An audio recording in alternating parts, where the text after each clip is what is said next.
Easter special next. Now we have something going for Christmas here, and it's starting. We're probably going live right now, so yeah, we're live. We'll just hang out and Mm. talk about this because the reality is it's Christmas time tomorrow. Today's my birthday, and I'm 14 years old. And congratulations, I'm younger. Oh, I had to be a smartass about that. 14. I figured 5 plus 9 equals 14, so that must be how old I am. Hard to imagine you younger than me. 14. Uh, well, if I couldn't turn the numbers around, because then I'd even be older yet. And I didn't like what it read, 59, so I just added them together and said, there you go, now I feel better. Okay, it's the only way I could be young, okay? But anyhow, okay, off the fact, okay, I just thought I'd throw that out there. Yeah, today is my B day and I'm up here, but I'm not doing this for my B day. I'm doing this for Christmas and I'm doing this for the TFLers that don't have a family and that are by themselves, okay? I'm doing this for the homeless that were working their butts off and can't afford a place to live because the rent's so high that they couldn't, their paychecks won't pay for it, even if they're working full time hours. And so they're living in the car, they're living in tents.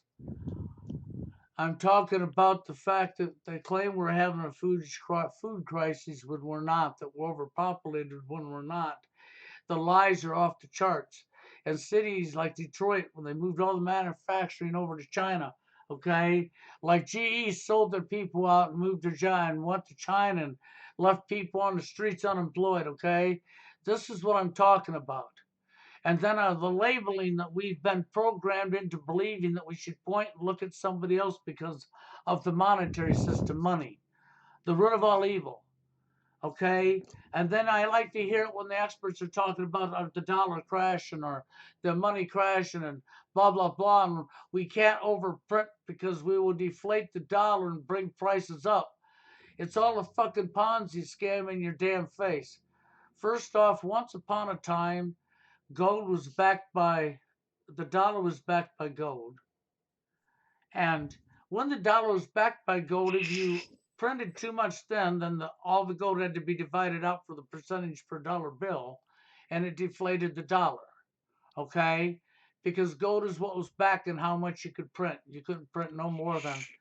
But since Tricky Nicky many years ago was in office and they removed gold and silver from the currency, the dollar is just a plain piece of paper with nothing backing it.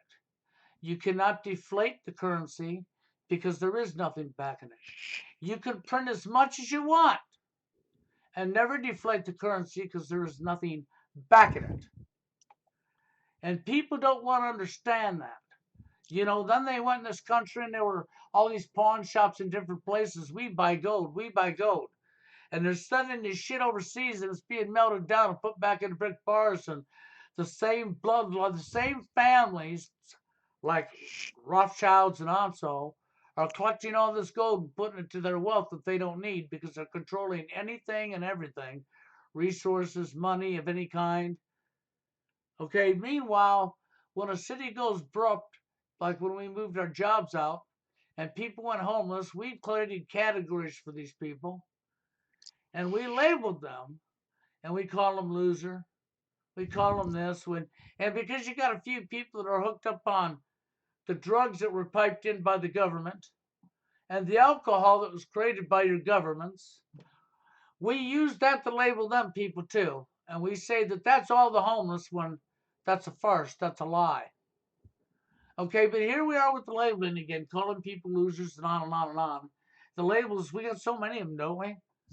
We got many different ways to attack each other, to stay divided and get your ass handed to you.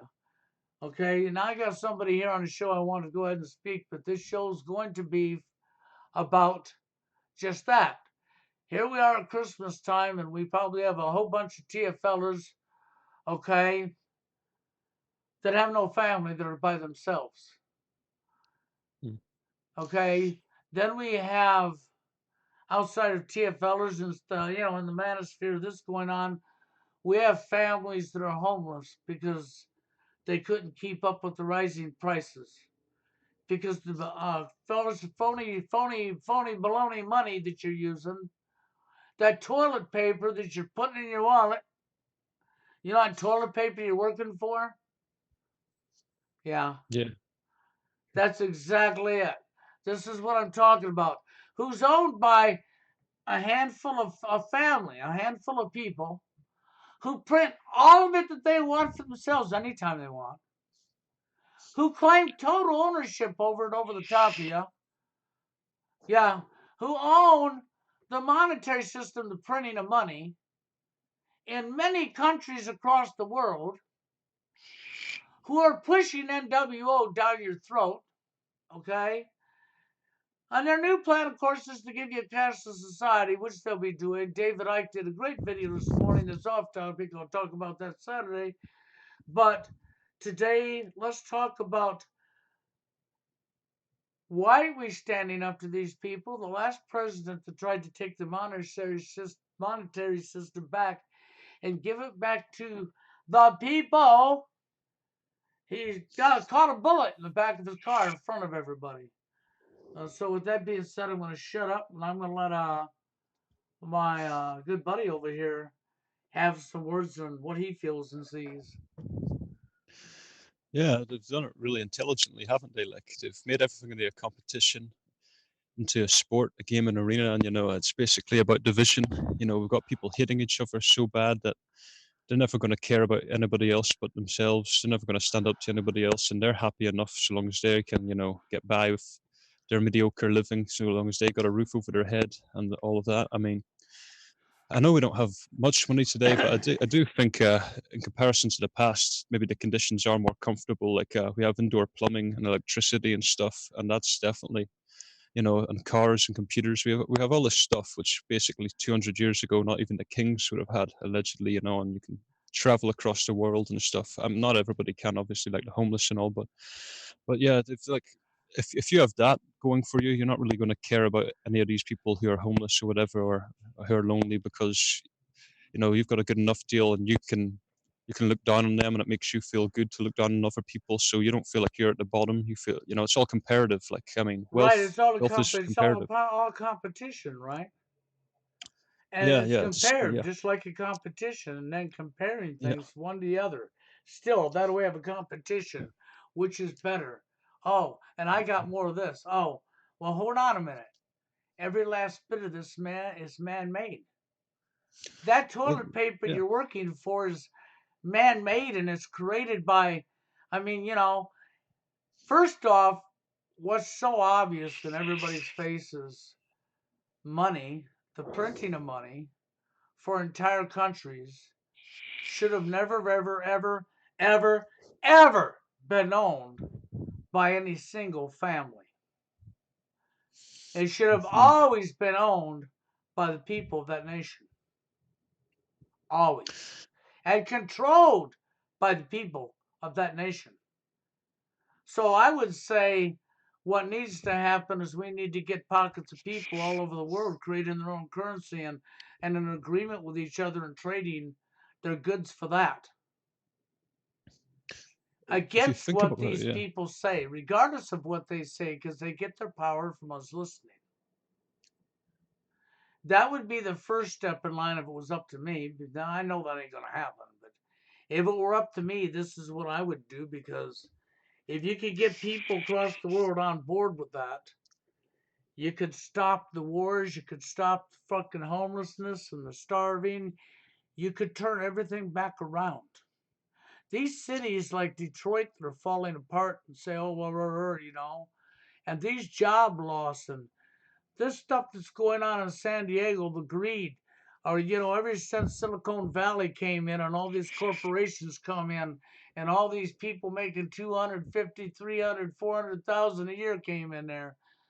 Greed got a hold of people and nobody cares about nobody because everything's a competitive thing. Okay? It is. And when you're going to have everything in society be a competitive thing, the only outcome can be self destruction. That is the only Yes. outcome. And at the end, you watch literally mankind almost kill everybody, each other off. Okay? That's just our reason it's all competitive. So that we do exactly that. And that's exactly what we're doing. Yeah, I mean, it's crazy to think about because people really compare the wealth based on not how much they have, but how much they have in comparison to other people. You know, they're evaluating their worth whether they're, more wealthy than somebody else or poorer than somebody else. You know, it's like a competition, as you say. You know, it's like, am I better than him or am I worse than him economically? You know, it's all like I think, in these, if everybody was poor or whatever, if everybody had the same wealth, then everybody would be maybe a bit more happier because you wouldn't be having all this division and Well, that's exactly competition. it, and I've said that, I've talked about this before and I've told people if I had control of this, the monetary systems would be designed so that everybody made the same regardless of what career you did, and everybody would have the same, and it would be exactly the same amount to everybody regardless of your skill level. Okay, it would be a very fair amount that would make that everybody could survive on, have vacations with their children, what have you, and never hurt. They would never ever be broke. Okay, it'd be a very fair amount to everybody, but there would be Yeah, nobody going above nobody. Okay, and when it came to commercial buildings and companies and stuff, it would always be people owned. I mean, United States wide, it would be nation owned by the people. Okay? It's the only way you can protect yourself from this kind of bullshit is you have to do things right. You have to care. Okay? You really have to yeah, have care. You have to care about what's right. Because there is no excuse for what's going on. When you have all these homeless people that are working their asses off and can't afford the rent because of greed, it's because we wasn't looking out for each other. That's why that's happening. And when you tell me, well, we're broke and we can't afford to blah, blah, blah, when the money is just poured out of somebody's anal mhm, and printed because there's nothing backing it, you cannot deflate it. You cannot make it worth less. You could only yeah. do that when it was backed by gold or silver. You can't do that now. It's backed by neither, which makes it a piece of toilet paper. It's delusional. Exactly. And I know you people will strive to get more of it and keep this competitive nature going until there's nothing Yeah. left of mankind. Don't tell me you love your Mm. children because you're liars. You don't love your No, no. children, not enough to care about their future, you don't. Sad fact is that there's always going to be people with more money than you, unless you're at the very top. And so, a lot of people are so delusional that they think, well, if there are people wealthier than me, then I must be poor. I mean, that's what it comes down to. And then you got people who are moderately wealthy, who are very greedy, Yeah, and then I they keep want. collecting and collecting when they don't need it. Did you look at a comment? Okay, well, yeah, we already know who owns the wealth. What kind of an excuse is that? So what? Guess what? They bleed just like everybody else. They sleep like everybody else. They get dressed like everybody else. They use the bathroom like everybody else. They're psychopaths. You know where they get their power? From cowards, from ignorance and chicken shits. Don Knotts, and I'm not cutting Don Knotts down, but a whole bunch of Barney Fifes, a whole bunch of cowards. People are afraid, Yeah. okay? Afraid, scared. They use scare tactics to keep people in line, to control people. It's a control system, it's an enslavement system.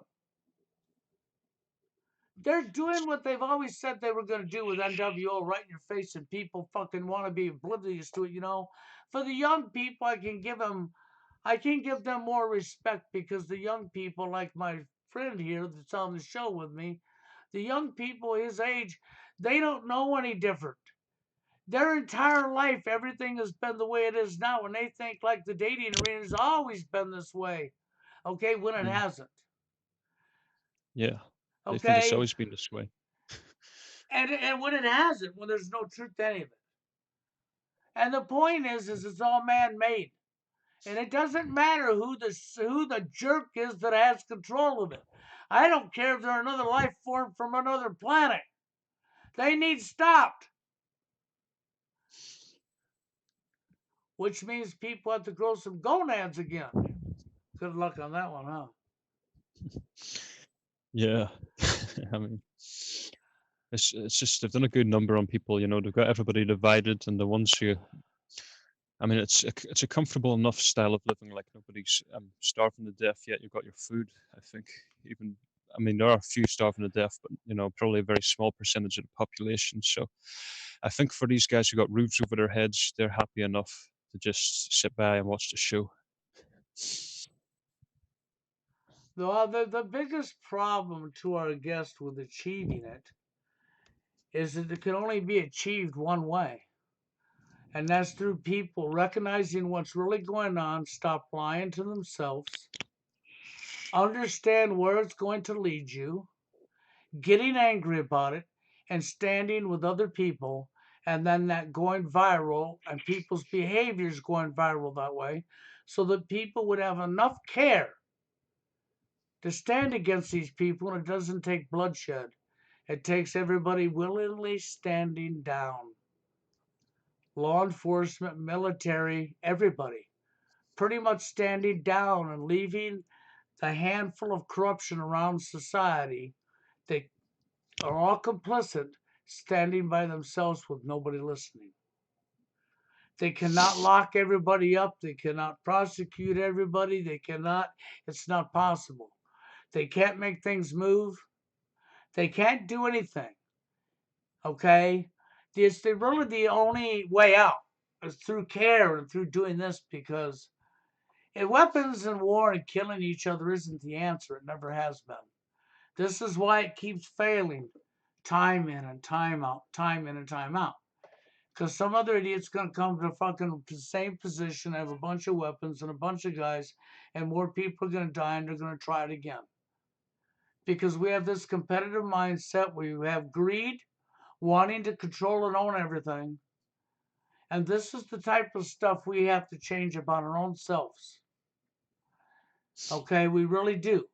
It is the only way to stop it. TFL was never no accident. It's part of the agenda. And it's happening because we're allowing it. We're all so complicit with this mindset that they've given us. From the time you were brought home from a baby, you've been programmed. And it started in your home environment, but your home environment had a school system in it that your kids were pushed to go to. It had a television set and programming, yes. Yeah, like the stuff we let our teachers get away with, we probably wouldn't have let our pupils get away with. Just like the stuff, after we leave school, and the government sort of becomes our new teacher, and then they get away with stuff that we wouldn't let other citizens get away with. But I mean, that's where it comes from. It's like we have teachers, and we've got government, and we have parents as our authority figures when we're growing up. A lot of people are Yes, still living with this programming they received as a child before 8 years old. that's exactly right. And they're still living with it, and they believe hook, line, and sinker the propaganda that they believe, because it's what everybody said. Is because maybe not everybody, but enough people said it, but they were still wrong because they didn't know what the agenda was. They didn't understand. The only thing that I'll say, David Icke tells a lot of truth, but the guy's a plant.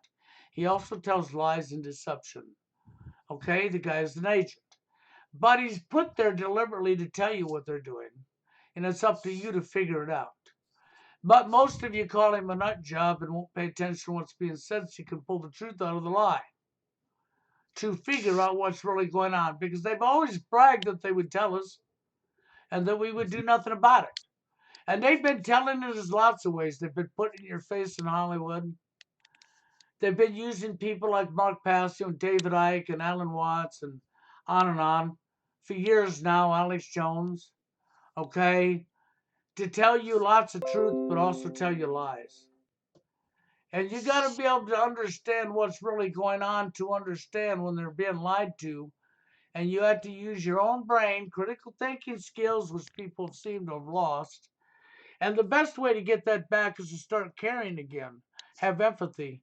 Start caring about other people you don't even know as much as you care about yourself, because if you know you wouldn't want it happening to you, then you ain't going to want it to happen to them. And that good example would be homelessness. People working 80 hours, or 80 hours, 40 hours a week, 80 hours every 2 weeks in a paycheck, depending on their pay periods, right? And not having enough money to freaking make their damn bills and winding up on the street. Okay, when money is a man-made thing with no value to it because we took the gold and silver away from it, which was hard things to mine and find, so that's what they used for the value of the money they printed. And if you could only print so much money for so much gold, and you couldn't go beyond that without deflating it, because then you had to break that money up in between the less gold there was. Now it became worth less money. The money became worth less in value. That's how it was deflated to begin with. But since they took gold and silver away from the dollar, you can't deflate it because there's nothing backing it. It's impossible to deflate it. So when you get Detroit falling apart because we stole our jobs away from us, we got people in California running around because of Silicon Valley and wealth moving in, homeless now because of that, and a man-made thing that has no end. And but we'll hoard it from these people so we can make these people starve to death. We can make these people live on the street in the cold and the snow. Yeah, we're getting our power trips off it because that's human suffering. Just like the dating arena, the way they've divided us all. It all goes together. All the dots go together. Our behaviors go together. They got us right where they want us. Yeah, like totally. I mean, we were talking about the manufacturing a bit earlier, how all the manufacturing sort of went away in the 1980s to China, and how they justified that by saying, well, it wasn't economically feasible to be paying people to have their manufacturing jobs over here. And what that done was, that made us lose a lot of our jobs and a lot of our ways of making an income, really. And so there was a lot less jobs available, so we had to compete a lot more harder.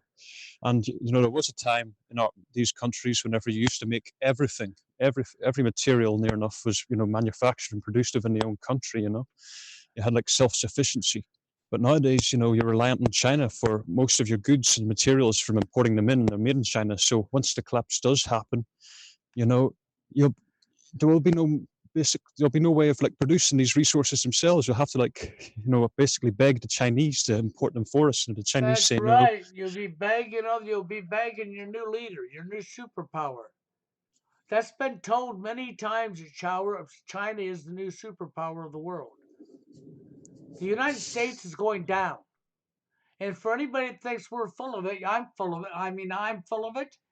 You sure are full of it. You haven't looked into nothing. You don't know anything that's really going on around you. And you're not paying attention because it is so in your face. It's so in your face today that people don't understand this stuff. They're literally not looking, or they're just that stupid. I can't fix stupid. When you're looking and you deliberately turn your head and look the other way because it scares you too much, or you don't want to be honest with yourself, or for whatever many reasons you may have, like, oh no, you don't want to look like a nut job to other people, you want to fit in. I mean, your many lame excuses that you'll use to do nothing, or you'll say, well, what can I do about it? To yourself, you've already set the stage to allow them to do whatever they want to you. So therefore, you have no room to complain. If they want to come in your house and they want to, and I hate to be this way, rape your children and rape you, you have no right to complain. You open the door. You allowed this to happen. Because it's the loss of our care and allowing these people to continuously do more and more. And it's the social engineering. It's the combination of so many different things that's led to this. But it doesn't take a rocket scientist to see through it. It doesn't take a rocket scientist, somebody that cares about other people as much as I do, to see through what's going on and know what needs to happen to correct it. And then get so frustrated because people don't want it corrected because they're having their competition. Man, I make more money than you do. I have a bigger house and I have better cars and I have this and I have that. None of the shit that you can ever take with you when you pass away. Oh, well, so what? I'll pass it down to my kids and teach them to be just like me, a parasite. Yeah, that's the mentality. Yep, that's right. That's the mentality. The bloodline, my bloodline will survive or whatever. I might die, but my bloodline will survive and they'll have my wealth. Yeah, I'm protected by my bloodline. I mean, and I have a position, you know. You don't mess with me because I'm a god.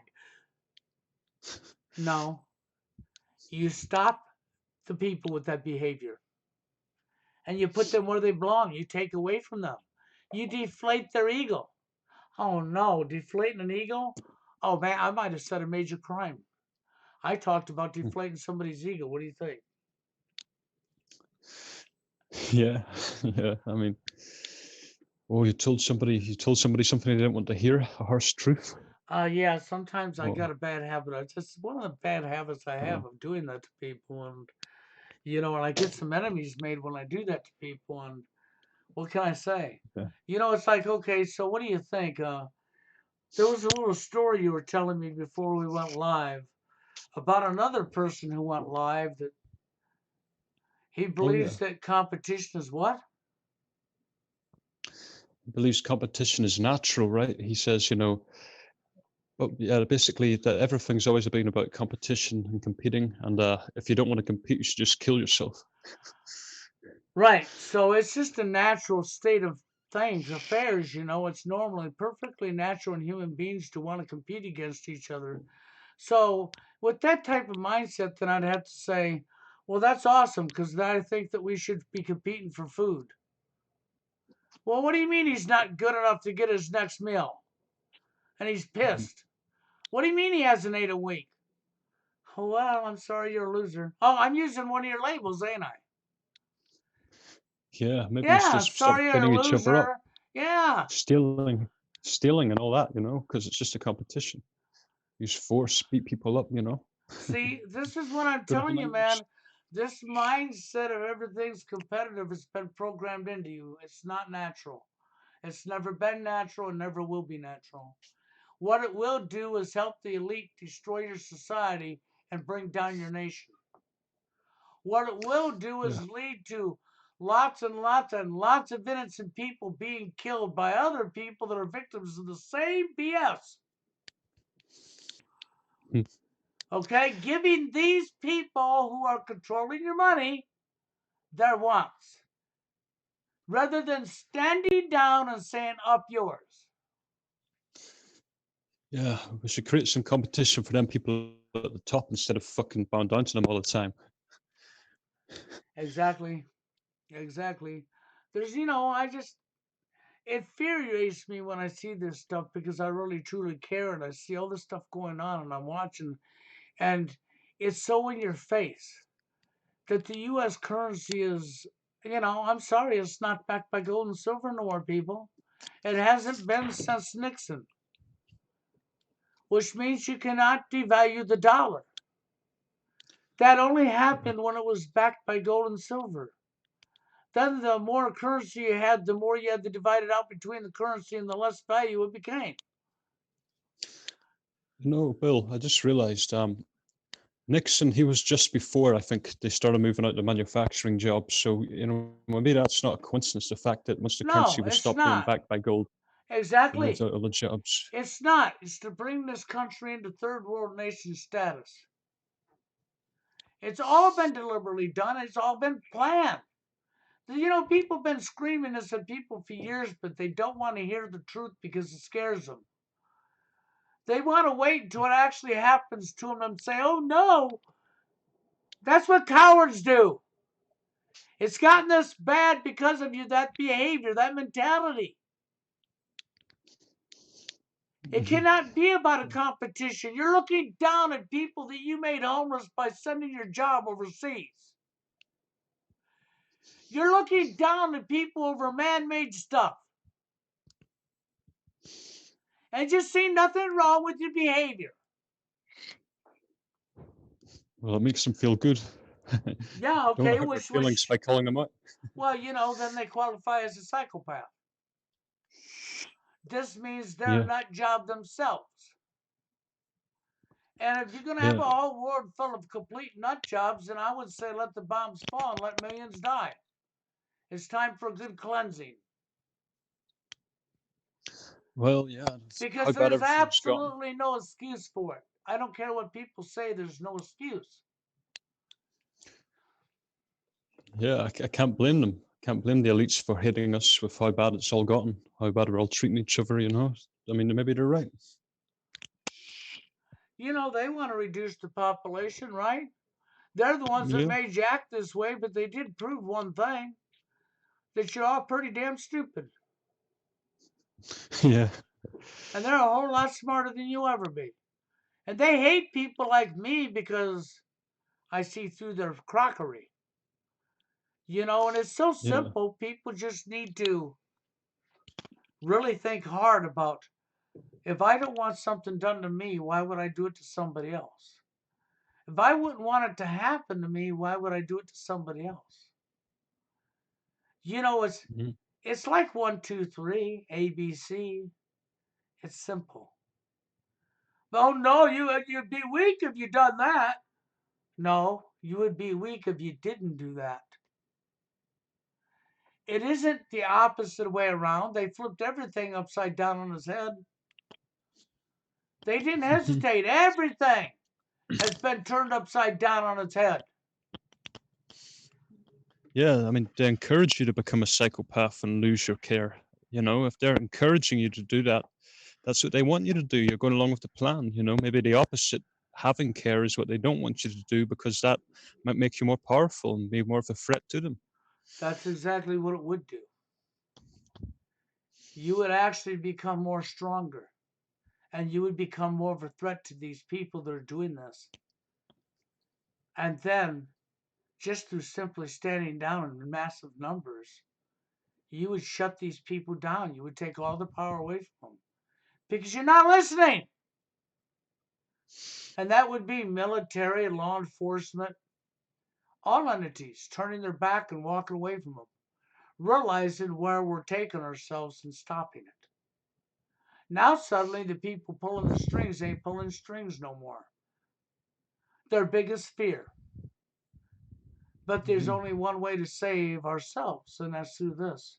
And as long as people want to keep saying I'm full of it, they lose, and I don't care anymore. You know, I'm on my end days anyhow. I'm not going to be here Yeah. much longer, so what do you think I care? I'm going to be No. gone. You know, I do care, but you know, I've been fighting this for years, and if you people can't see by now when it's so in your face, you're going to continue the same mentality. You have no room to complain. Who I feel sorry for the most is the Mhm. children. Okay? And then of course I feel sorry. Then I feel sorry for other people as well because if you're working your tail off 40 hours a week, Yeah. so you know, if you're working your tail off for that long, 40 hours a week plus, you know, you're gone all the time away from your children in the slave system, and they don't give you enough wages to pay your rent. Are your landlords so greedy they're going to keep raising the rent beyond where you couldn't pay for it? You wind up homeless. You're not at fault for that. But when you're labeled and you're put down and called names for it, then it becomes a whole different ballpark. Because that is just complete hogwash that shouldn't be happening. You know, and I don't know what other way to say it, but other than that's what it is. It's complete hogwash that shouldn't be happening. I do get very frustrated over this shit sometimes because I see what's going on around me and I actually care. Yeah. You know, so yeah, it bothers me because I see it. It's going on around me. I have care, and here we are in a situation where like nobody else has care.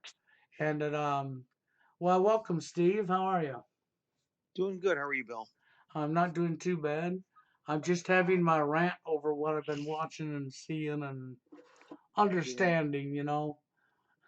Yeah, I think you're. I don't think we can get rid of the monetary system. You got to have something to trade with. Well, I never said get rid of it. My idea would be, of course, it ain't going to happen. We understand that first, right? But Mhm. my idea would be if countries got together, the people of the countries, and created their own currency, and all started trading in that and throwing the other monetary system away.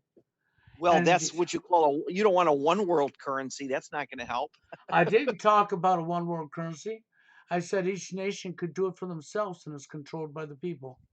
You're right, which was the case before the European Union. Every country had their own control of their own monetary system.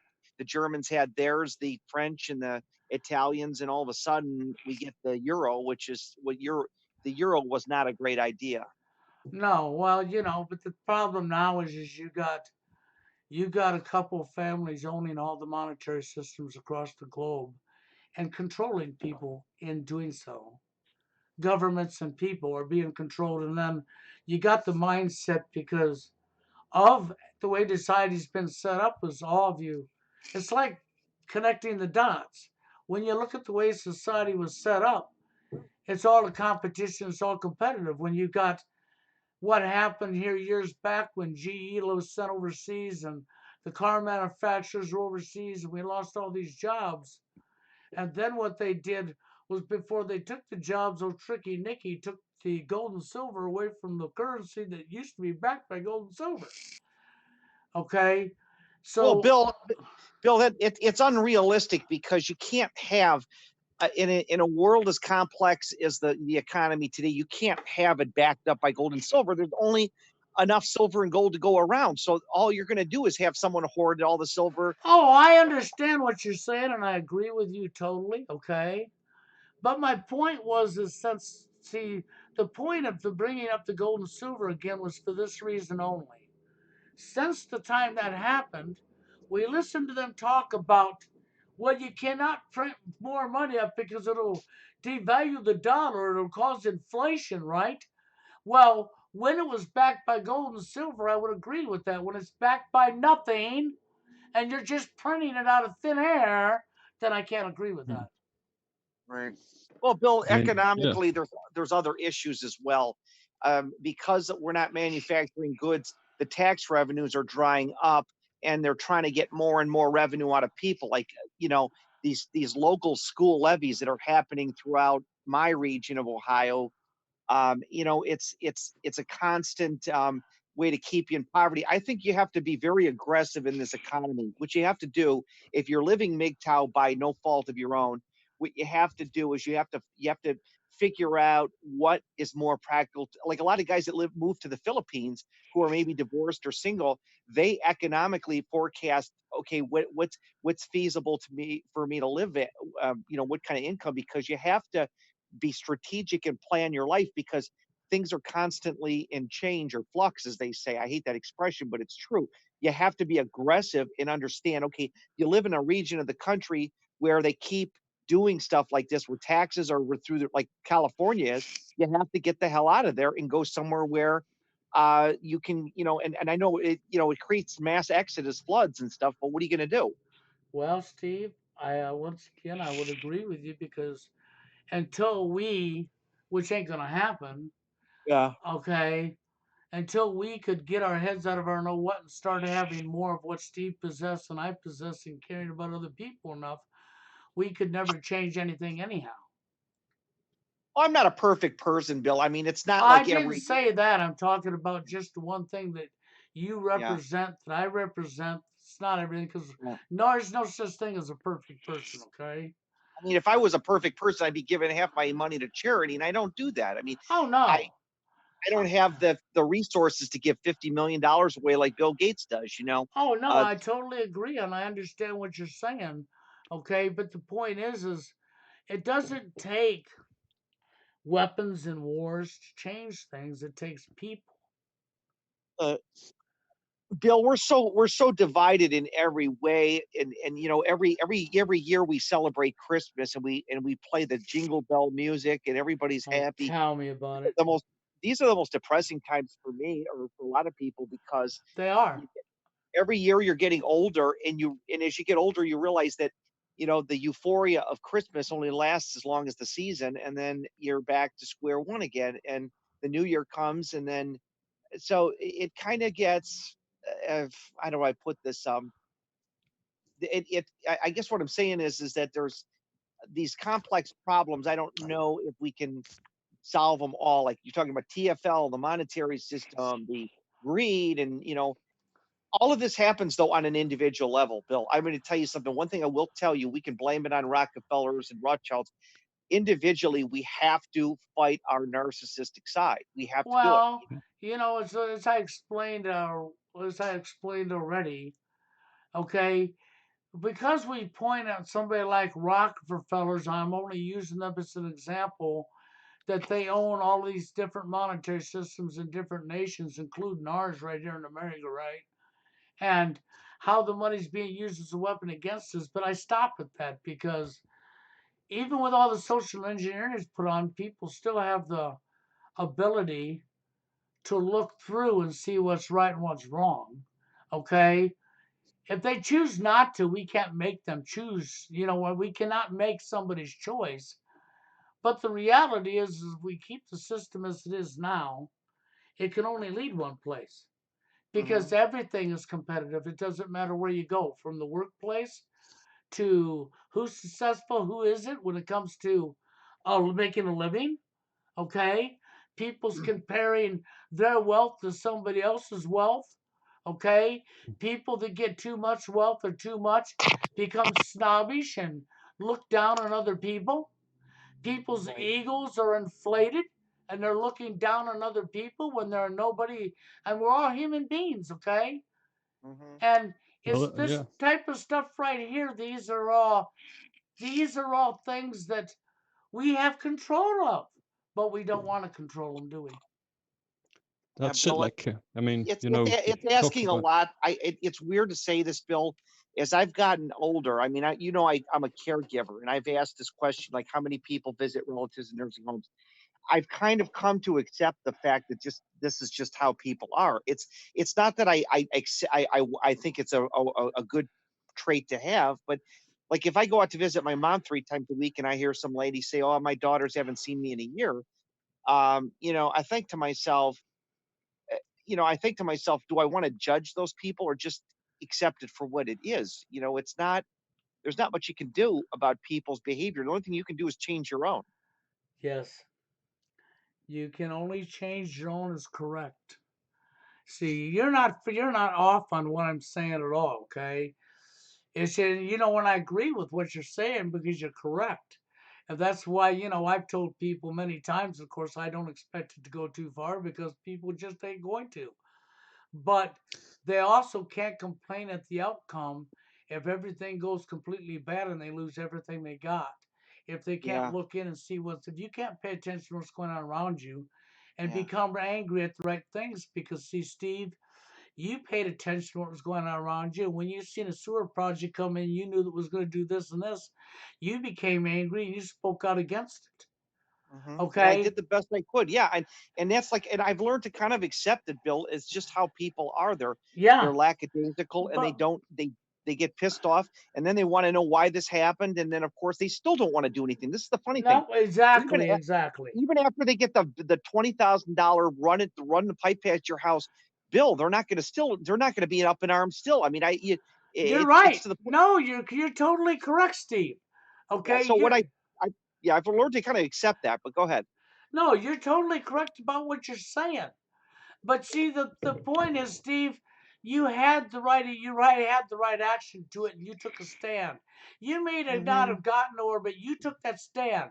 Now, Steve, could you imagine of 20,000 or 15,000 other people stood up with you and took the same stand? Well, it wouldn't have taken that much. It would have been about 50 people. If 50 people would have been screaming down City Hall, it wouldn't have, those 350 people could have stayed home, or a lot of them could have. But it was just me and one or two other people doing it. And at that point, it was a wasted cause. And one guy was saying, well, it's inevitable. But I feel like, Bill, we're fighting forces that are even in our own backyard. We're not just fighting the Illuminati and what do they call that? The Rosicrucians and the Jews and this group. We're fighting our own people are our enemies because people's greed, like you said, that they're not willing to let Yes. go of their comfort level. They're not Yeah, willing to. that's I can tell you correct. why a lot of people don't want to get involved with a sick neighbor. Like, let's say you got a neighbor that's elderly, maybe a lot of people don't want to get too involved because they're afraid, oh, they'll obligate me to do it more and more. And it's like, okay, well, is that what neighbors are for? You don't have to. I would never obligate people to do something for me or my mother, but it's just the thought that somebody might once in a while just say hello. No, I totally agree. I'm with you on that. Okay.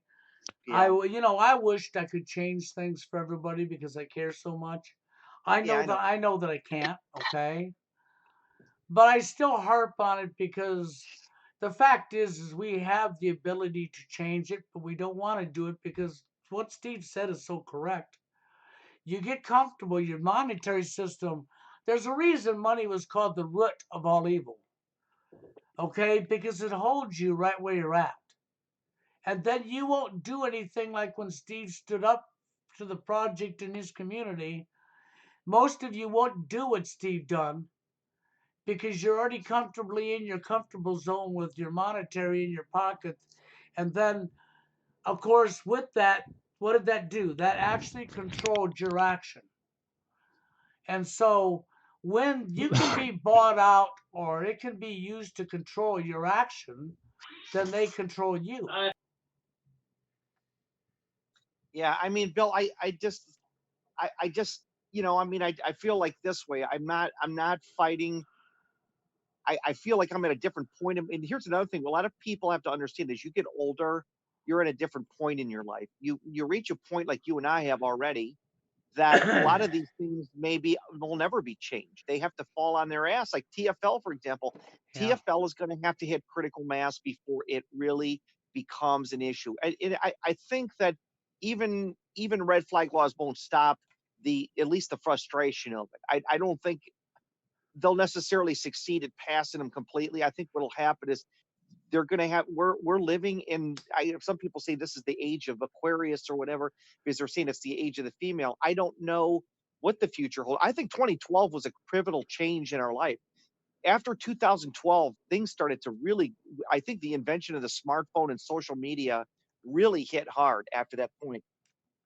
They ramp things up after that point. I mean, all you had to do on Facebook for the first 4 years was all on your desktop or laptop. Now it's all and everything is just changing now. I mean, what I really resent, Bill, I do watch NFL football because it's something of pastime, and I love the Browns. During these commercial breaks, they portray it like as if all these families are happy and they're having fun and they're buying beautiful cars and the black father is got a good job and he's got his kids and they don't portray life realistically for what it really is. They create this phony world of consumerism where everybody's got good income, everybody's got a good job, nobody's suffering a malady. This is such utter bullshit. I mean, it's what's being portrayed on TV during the break time during these football games is insane. Yeah, it's illusionary. I mean, it's like okay, well, they always said the American dream, right? What they forgot to tell you was it is a dream. Wake up. And these bozos that make these commercials, I mean, these volunteers, people obviously are narcissistic. They want to all be actors. I mean, there's no shortage. It's like something Alexandri said one time. He says, there's no shortage, no matter how bad things get, there's no shortage of people that will continue to conform to the corrupt system. And he was dead accurate. He says, in other words, there's no shortage of people that will become corrupt cops. There's no shortage of people that will feed the system knowing full and well the system is evil. Yes. That would And be truth right there. That is well said, Steve. yeah, I mean, so I watched it. I don't like to watch. I think one of my New Year's resolutions going to be, Bill. I want to watch as little TV as I can possibly watch. I don't watch much now, but I want to totally avoid a lot of this made for mass consumption crap like sports and because it's just another distraction to keep you more frustrated And I mean, we're big well, I tell you, Cleveland, Ohio is a very big sports town, and all they talk about are the sports teams here, even if they stink. And I got to get away from that crap because it's part of the matrix. You know, you have to get, you have to turn it off if you can. Yes. It's me and Bill were, saying the other day, it's like it's all well and good, I guess, to get mad at the elites, but we should get more upset at other people, because Right. I mean, we could they're the blame the main ones. elites. The elites could never stop people if they all, got, but there's so much, the destruction of the family is insane. And we're talking about guys living TFL, even guys that are married are going, they're having to live in a very rigid, a rigid life where, okay, if you live in a Ryan home, both parents are going to have to work. You're going to have to spend a tremendous amount of money on taxes and to stay in those communities. And before you know it, I can see that I think there will be what I call the Ryan or the Ryan Pulte home housing bubble, where these development people won't be able to afford these houses anymore because they're insane. I don't believe people are making this kind of money to afford this shit. No. No, Well, but the sad thing is there's people that's making a lot of money, but the people that are making a lot of money is not represent the majority. Yeah, and they're not saving it either. Most people are living it. They're buying their future with, like, you can get now what, 8 or 10 year car loans now. It's insane. Like if you Yeah. had more than getting a 5 year car loan. My dad did this like over 20 something years, maybe 30 years ago when I bought this pickup. He took a 5 year loan on this truck, and I told him, Dad, are you insane? I mean, most people are getting like 3 year loans, but now it's nothing to get like a 10 year loan on a car now. Oh yeah, right. So you're gonna get this big loan, long-term loan on an automobile, and by the time you pay it off, it's wore out and shot, and you're right back to paying on a car again. Yeah, right. And they have what's called negative equity. If you trade a car in and it's worth less than when you drove it off, you get what's called a negative equity loan, where you're actually still carrying over debt from that loan. It's really weird. It's like, instead of the trade in, like if you bought a good used car, you're going to get a positive trade in, okay? But if you Right. buy a brand new car that's way overpriced, you're going to get negative equity loan, and it's crazy. I think it's called, where you actually wound up owing more on the car payment because on the new car you buy, because the trade in value wasn't high enough. Yes, exactly. And so you owe more on it, and you pay more, and it costs you more to keep it. Mhm. Okay, and Yeah. then by the time it's paid off for most people, they've already got over 100,000 miles on it, and then they're making things cheaper, so they've got it down to an art. It used to be the timing chain gear was a metal chain and a metal gear. They took some cars and put a regular pulley on it, and a timing belt on it. And about every 7,000 miles, you had to change that belt, or your timing would slip. You could take out your motor. And That's then right. Yeah, yeah, that's true. That's absolutely true. And then they took some cars, they're doing this nowadays, and they're making hard plastic timing gears and putting them inside a steel dam casted motor. Okay. Yeah, And that plastic wears out a whole lot quicker than a metal gear would, a steel gear yeah. would. Okay. Which causes you major expense because they're wanting the cars to only last for so long. So Yeah, that right. you're Oh, yeah, because forced to buy Toyota, more. Toyota has a reputation for lasting a very long time. I mean, there's some good, even Subarus do it. Like, so I don't, it's a matter of finding a good, reputable car. But yeah, I mean, it's like, you got to live day to day on a budget. Bill, you're talking about greed and corruption and everything. It starts in the home. It starts with the individual. We've got to individual. There's a lot of people that are very frugal that don't. Help on the Dashboard Light had a lot of good videos, and he talked about this. He says it's not practical for people to spend more than they really need. I mean, you don't have to live in your car, which I think is insane. But you got to find a place maybe that's more economical for you to live. I'm fortunate enough to have a job where I drive a service van, and I'm able to be tele-remote, so it works in my favor. Uh huh. Yeah, well, they have a word for that. It's actually called God dang it. And I just got interrupted. I hate that crap. Okay. What you're talking about, living outside your means. If somebody's trying to live outside their means, they're always going to fall because your means will be whatever your income level is. It's a form of slavery because Yes. I don't believe in minimalism. I think that the minimalistic life of living in your car and taking a crap in a plastic bucket is insane. I think because there's certain things that are not practical. Like you need food, clothing, and shelter. Shelter does not involve living in some crappy car in the middle of winter. You know, you got to have a place to call home, even if it's a one room efficiency. So I don't subscribe to minimalism in that sense. I think minimalism should start. I know it's hard to do because when you're raising, let's face it, Bill, when you're raising children, you don't want to be that father that didn't give your kids anything like for Christmas. That's insane. I would want to give my kids a nice Christmas. I'd want to take them on a vacation once in a while. I wouldn't want to. I guess what I'm saying is consumerism works better for married people because you want to do the right things, you know? Well, that part would I would agree with you with.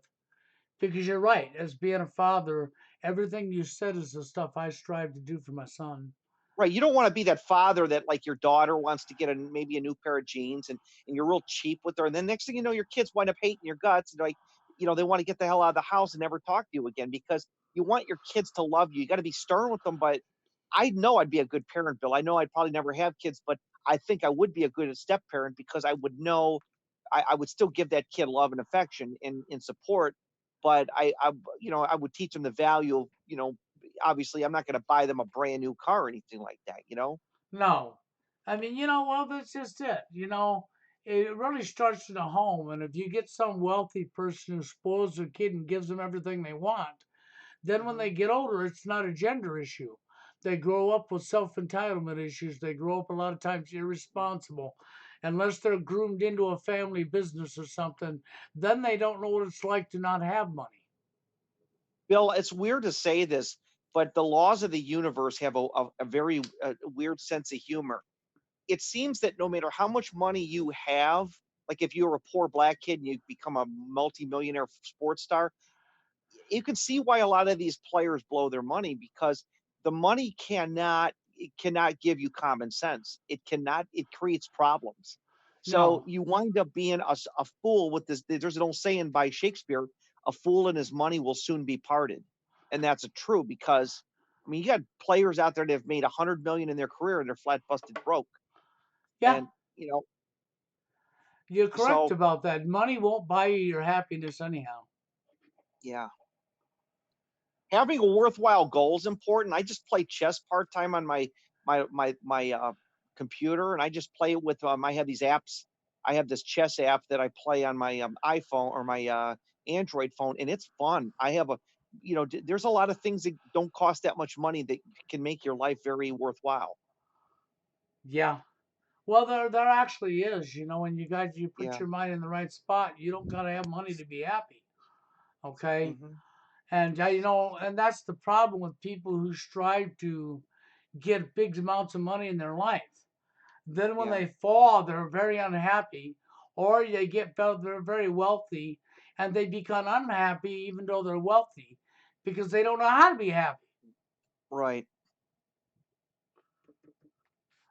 It's really a very bad. I mean, money is the root of all evil, and it's actually what's holding people down in so many cases.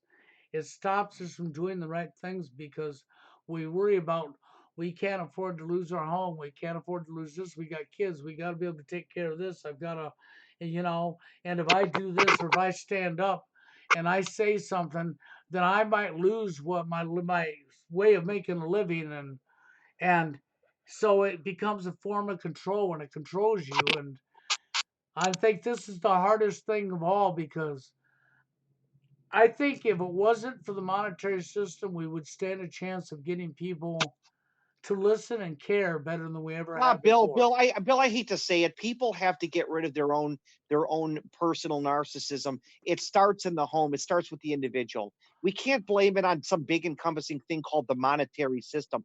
Like, okay, when people blame the Jews, let's say hypothetically there's a small sect of Jews that want to control the world. Okay, we choose our actions and how we react to things and do things. So you get these people out there, they want to blame the Jews or the Zionists for one problem in the world, like and say, well, the people around you are innocent. They're being told what to do. No, we all make a choice what to do. If something's immoral or corrupt, we individually go along with the program, whether we Well, like it or not. this I agree with you on, okay?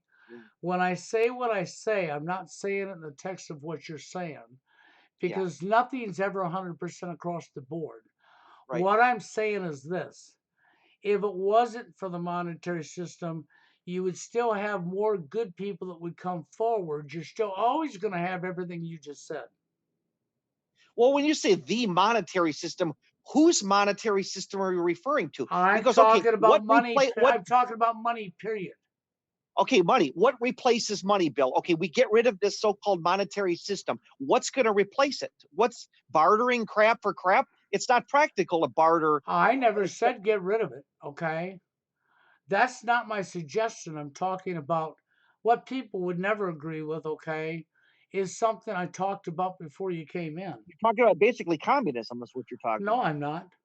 Okay, I mean, what? How would you get rid of the monetary I system? wouldn't As you, necessarily get rid of the monetary system. I would if I had what I would do, your career wouldn't dictate your income.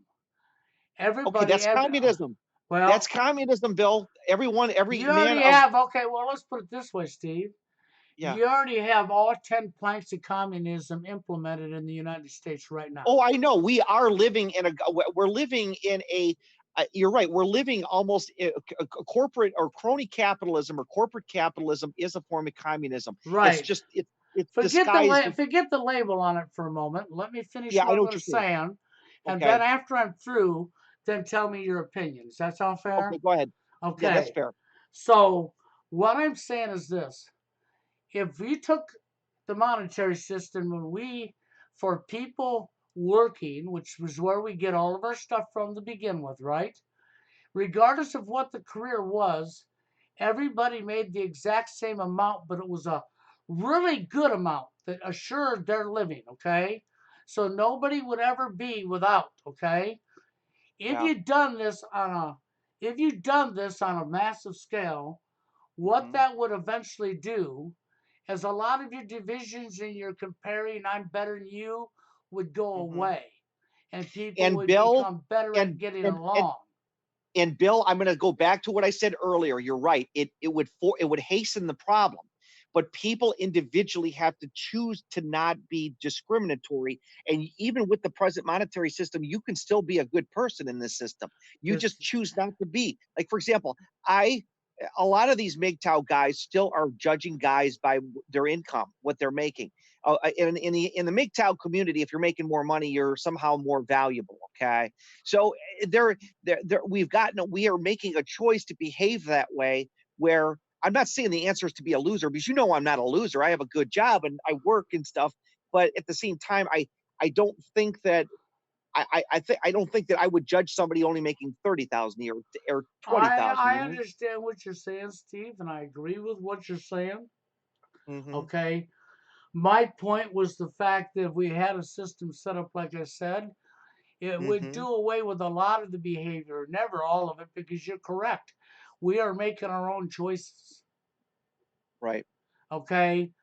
Hmm. But you could do away with a whole lot of that and have a lot better society.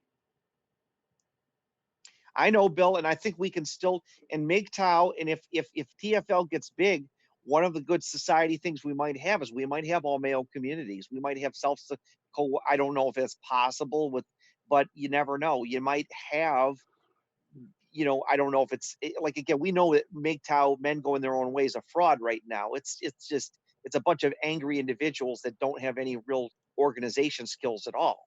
Right. It's a You know, joke. it is. It's I a don't. joke.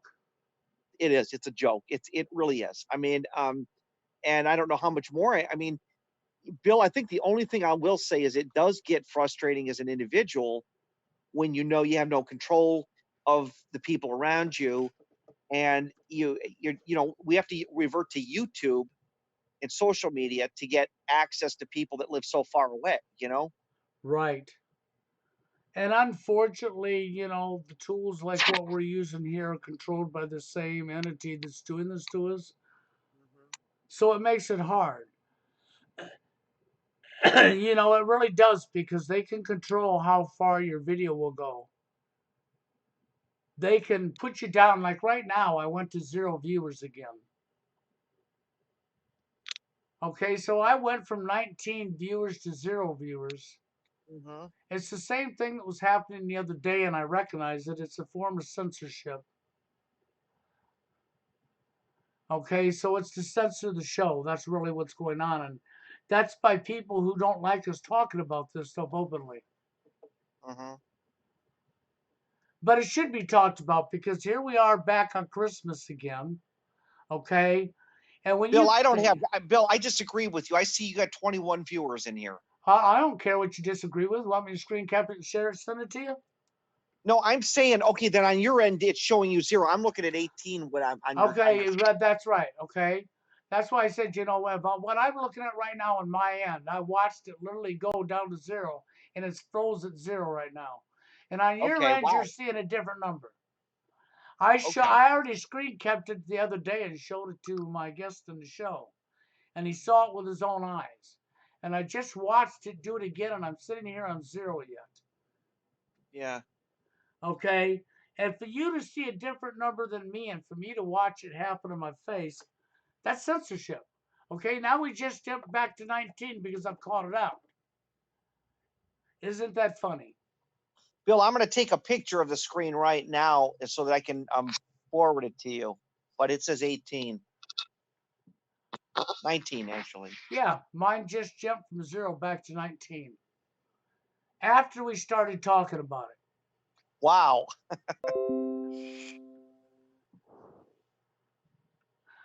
So, there you go. This is what I was talking. It happened the other day more than once on Saturday Night Live. So I screen capped it when it went from 42 to 0. Okay. And then I like that because Steve tells me while I was looking at a 0, watched it do it.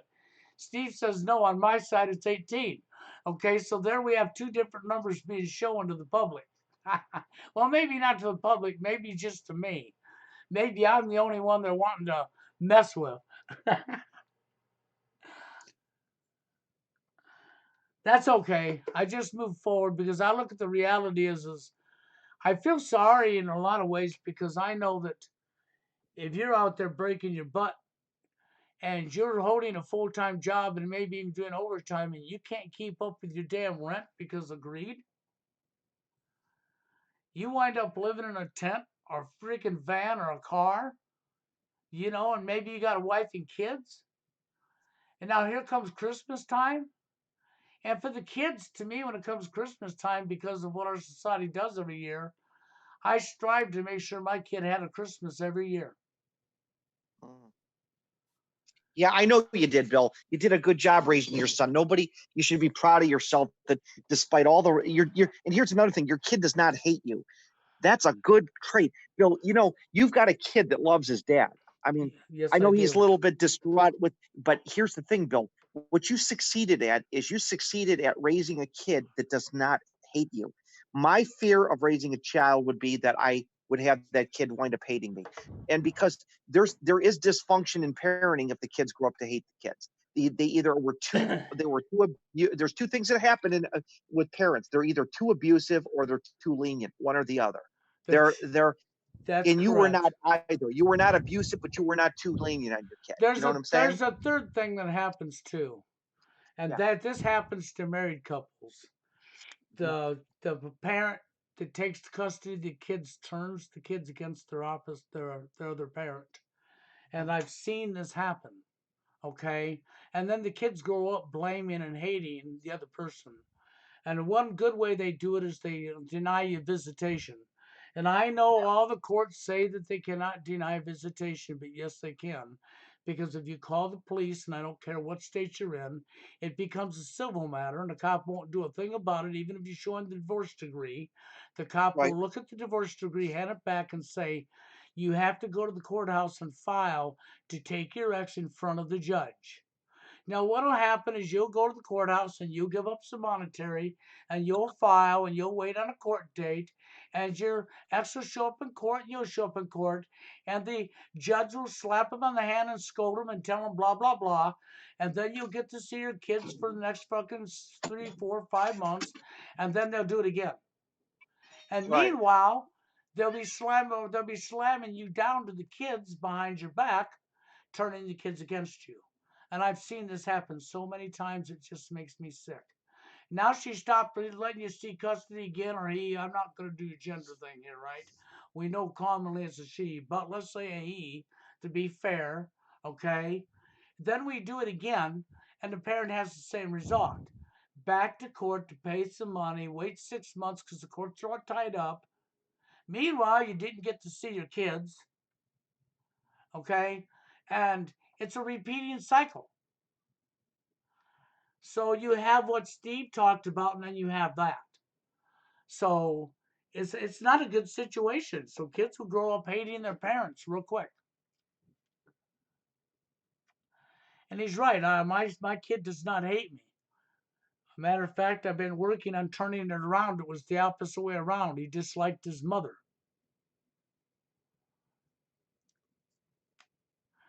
And I've been working on fixing that and turning that around before I pass away. Because he'll have literally have nobody in his life while I'm gone. My brother's right behind me, so he'll be left with really nobody. So I want to put his mother back in his life before I go.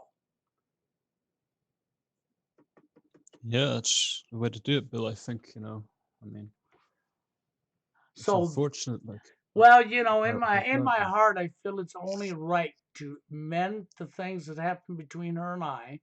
It's not about getting back together with her, okay? But to mend them things enough to bring her back into my son's life. And that's what I've been striving for on that end behind the scenes. Okay, and that's the reason she was here over Thanksgiving. Okay, Bill, slow to do things. I'm gonna mute the microphone and just listen. I'll stay on here, but I'm gonna let the other guy talk. Yeah, go ahead. So go ahead, Harry. Yeah, no, I mean, I think you've done the right thing there for your son. It's unfortunate that as you say, she left him and all them years ago, but maybe forgiveness is what's needed here. Well, there's nothing I can do to change the past, okay? And to learn to forgive, regardless of how painful it was, is something everybody needs to be able to do. And you have to be able to think about more than yourself.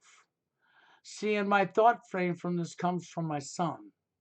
Knowing as his dad, as much as I love him, that when I pass away, he's going to be losing the person he loves who's raised him and took care of him. Okay. Yeah, And so at that point, I don't want him to have to be totally alone without family neither. You know what I'm saying? And he's only, yeah, it'd be horrible. and on my side of the family, there's only one left, and my brother's gone, and then he's only got cousins that are living other places. So he's totally, he's without. Mhm. So, and I feel better if I can make it right between her and I for him and get him and his mother back on speaking terms to where he has this when I'm gone. So, and that's where I come from with that. And I know there's a lot of people out here that wouldn't even do what I'm doing. They would say, so Oh, what? She made her bed, lay in it. Okay. And I yeah, understand that philosophy, but I also understand our biggest problems we have in society with people is to be able to get along, is to be able to forgive each other, yeah, and is to recognize each other as who we are, individuals. yeah, and it seems like she's coming along to it. I think you're right. If once you go, it's going to be very tough for him to deal with your loss and being alone on top of that. It won't be easy. Yes. Well, there's so many men out here that are being deprived, but at the same time, when I look at the toxic behavior of people, I'm like trying to tell these men if they can't get nobody in their life that in a way you have it better than you know what you do. And I don't think it's fair by no means, and I'm not telling you to give up by no means, but you have it better in the aspect that you could be with a very toxic person. Yeah, I mean, I think the only thing you got really out of your relationships was your son, but apart from that, maybe it would have been better living Tita Phil. Yeah, well, apart from that, but I'm not going to go there totally because I did have quite a few years with her, and we had like 8, 9 years of very good times. Okay, there wasn't drama. We got along. We did a lot of shit together when there was no drama. Okay, Mhm. and them years I don't never forget. Okay, because Yeah. it's not, unfortunately, nothing's 100% across the board. There's still good women out here. I don't care what any guy tells me. Okay, Mm. I know there is. Yeah. Unfortunately, the numbers are low because social engineering in society, okay, and people wanting to fit in, and for many different factors, okay, has gone awry the way it has. Okay, but we can only change it ourselves, and we have to want to. And there's always going to be a percentage, just like Mr. Oka talked about, that won't think like you think. Okay, and we have a Hmm. bad epidemic of narcissism and ego, you know, going Yeah. on, which is no different than being a psychopath. We have a bad epidemic of that going on, and that's not helping nothing. No, no, I mean, but you're right, like it goes for both genders. There's a lot of bad men out there too. The only difference is that the bad men don't have the power to ruin the bad woman's life, you know. Overall, But most of them don't, unless they're super wealthy and elitist status. They really don't. Okay, for most women, will destroy a guy's life and not even think twice about it. Okay, a guy might destroy a woman's life, which we know happens, and not think about it twice too, because it's never been one-sided. What is one-sided is how the dating scene is set up, and society, and how everything's become competitive. Okay, and unfortunately, the label making and all that stuff that goes into it. But as far as I'm concerned, there's absolutely no excuse for poverty. Okay, yeah. there's no excuse for homeless people. You got a city full of vacant houses like Detroit, Michigan, for one. Hundreds of vacant houses, okay? Hmm. And thousands of homeless people. And Yeah, we you're will right. Like leave them houses set empty. We I know, won't yeah. put any homeless in them because we would rather see them suffer because we need our money. Yeah, it would have been unexcusable in the 1950s or 60s. I mean, it's projected that like one third of millennials will never own their own home. And, you know, that's done nothing but skyrocket since the 1950s and 60s when you could have had a job at Walmart or in your factory, you know, like a minimum wage, low end tier job, and you could have still afforded a house and lived comfortably on that. That actually happened in the 1950s and 60s, you Well, know, it because, did. It did. People were able to get a house on one income, and the mortgage was reasonable, was within a budget, and a person could make a living and have a roof over their head. Nowadays, yeah, greed has taken over everything. Okay, yeah, I and mean, yeah, and with I, that mindset, this is where we're sitting. So now I can witness thousands of empty homes, thousands of homeless people in and around them empty homes. And then we're talking about we need to build more affordable housing, but we haven't got the money, but yet nothing's backing the mm, money, and the money could be printed just like that mhm, to do it with. But no, we're not going to do that yeah, neither. No, no, we well, can't do that. We got to keep them down because that makes our ego go off. It makes us feel big and powerful. I can't remember the statistics exactly, but basically the average wage in the 1950s was, you know, comparative to the price of a home was a lot more, you know, higher than it is today because inflation basically made the price of a home, you know, so much higher now than the price of the average wage that it's a lot more harder. And the reason is because, as you say, it's not backed by gold or silver, the currency. So what No, happens is you have people printing money. The banks basically can, you know, give if they take in £10, they have a law that says they can loan out maybe £100 for every £10 they get, and then you know what I'm saying? If they can loan out £100, they've just printed $90 of free money that they're expecting to get paid back free interest. And then what this does is they're printing so much free money that you know, basically everybody's going to have to work harder to supply the same number of goods to basically pay them, you know, because they're using this free money to get the goods for free. So we're all having to work a lot more harder to produce a lot more free stuff for them to get from Yeah, this inflation. yes. hence we have MGTOW. Hence we have MGTOW because MGTOW means you can be more minimalistic. Yeah, it's like problem reaction solution in a way, you know. Or problem is we've got a lot less money, but we're not going to, you know, fight for more money. We're just going to survive on less. That's, No, I mean yeah. Go it, ahead. it's just the way it's just it's reassuring knowing when I think there is a lot of productivity that comes out of these chats. We find out that we're not crazy, that things really are tough, that what we're seeing around us, like David Icke said, it's an illusion.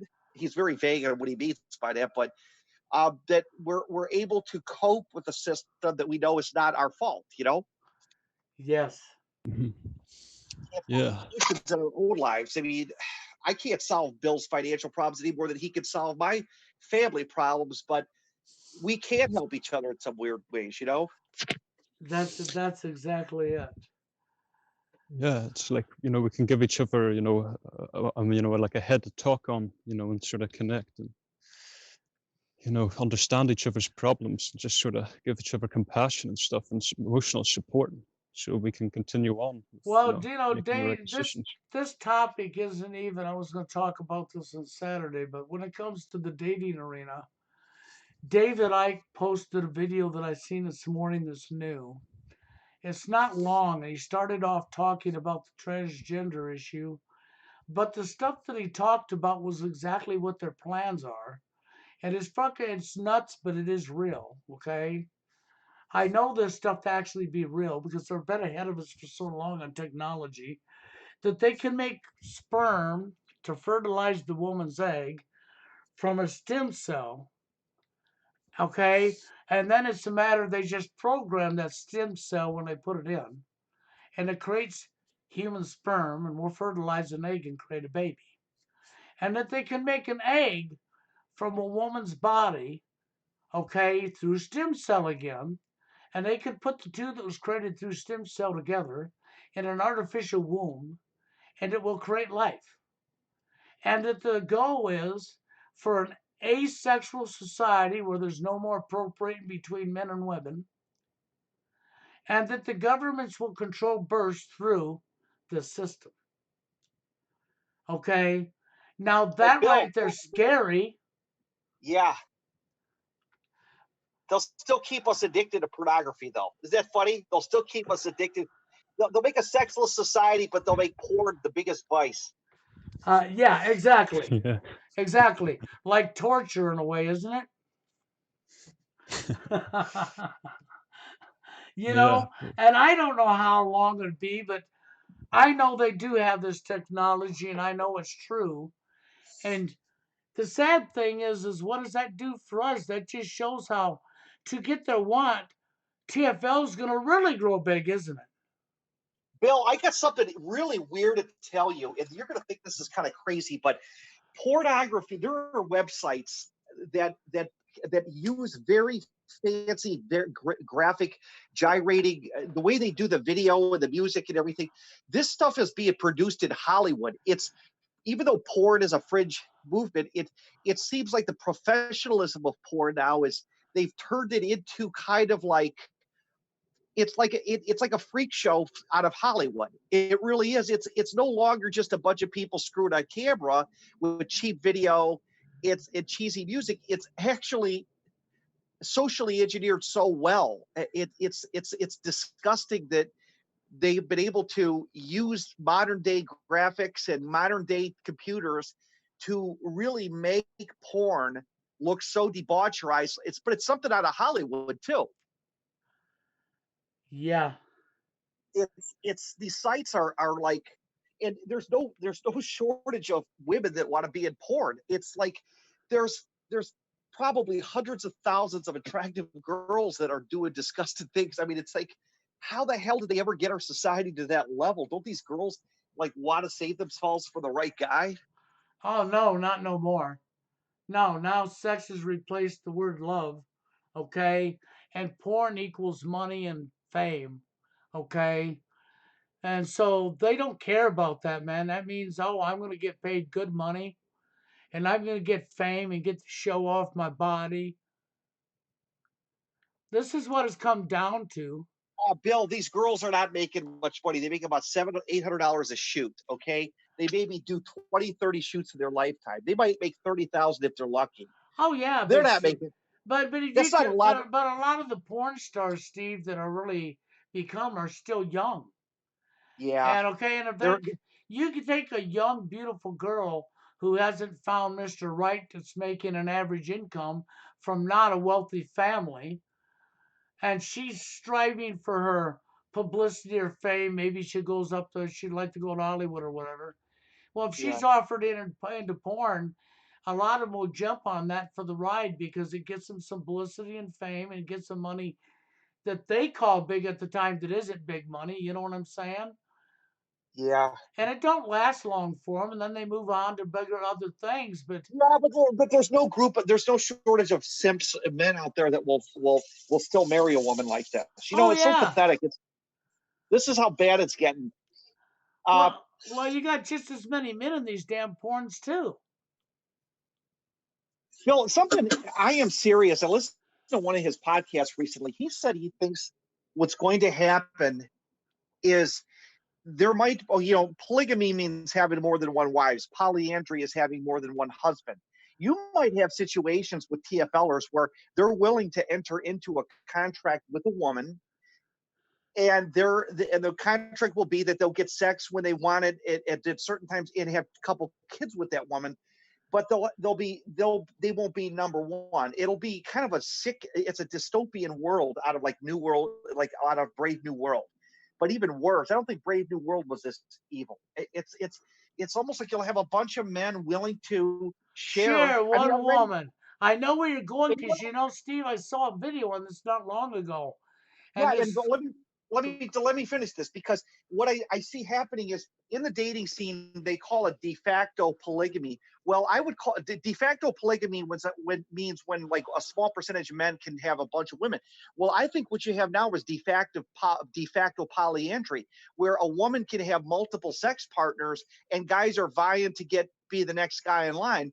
And so what you really are going to have is a contract. It'll be a state contract of marriage where a woman will be able to have 4 or 5 husbands, all making a decent income, and they'll get the luxury of having their offspring. She'll have a couple kids with him, but it'll be a sick world. Now you'll be one guy. It'll be a reverse harem, is what it is. Now Yeah. tell me about that thing you saw. Oh well, I saw a video, and it ain't even been that long ago, where this girl had three. I think it was three, maybe it was four guys, and they were all dating her at the same time and sharing her.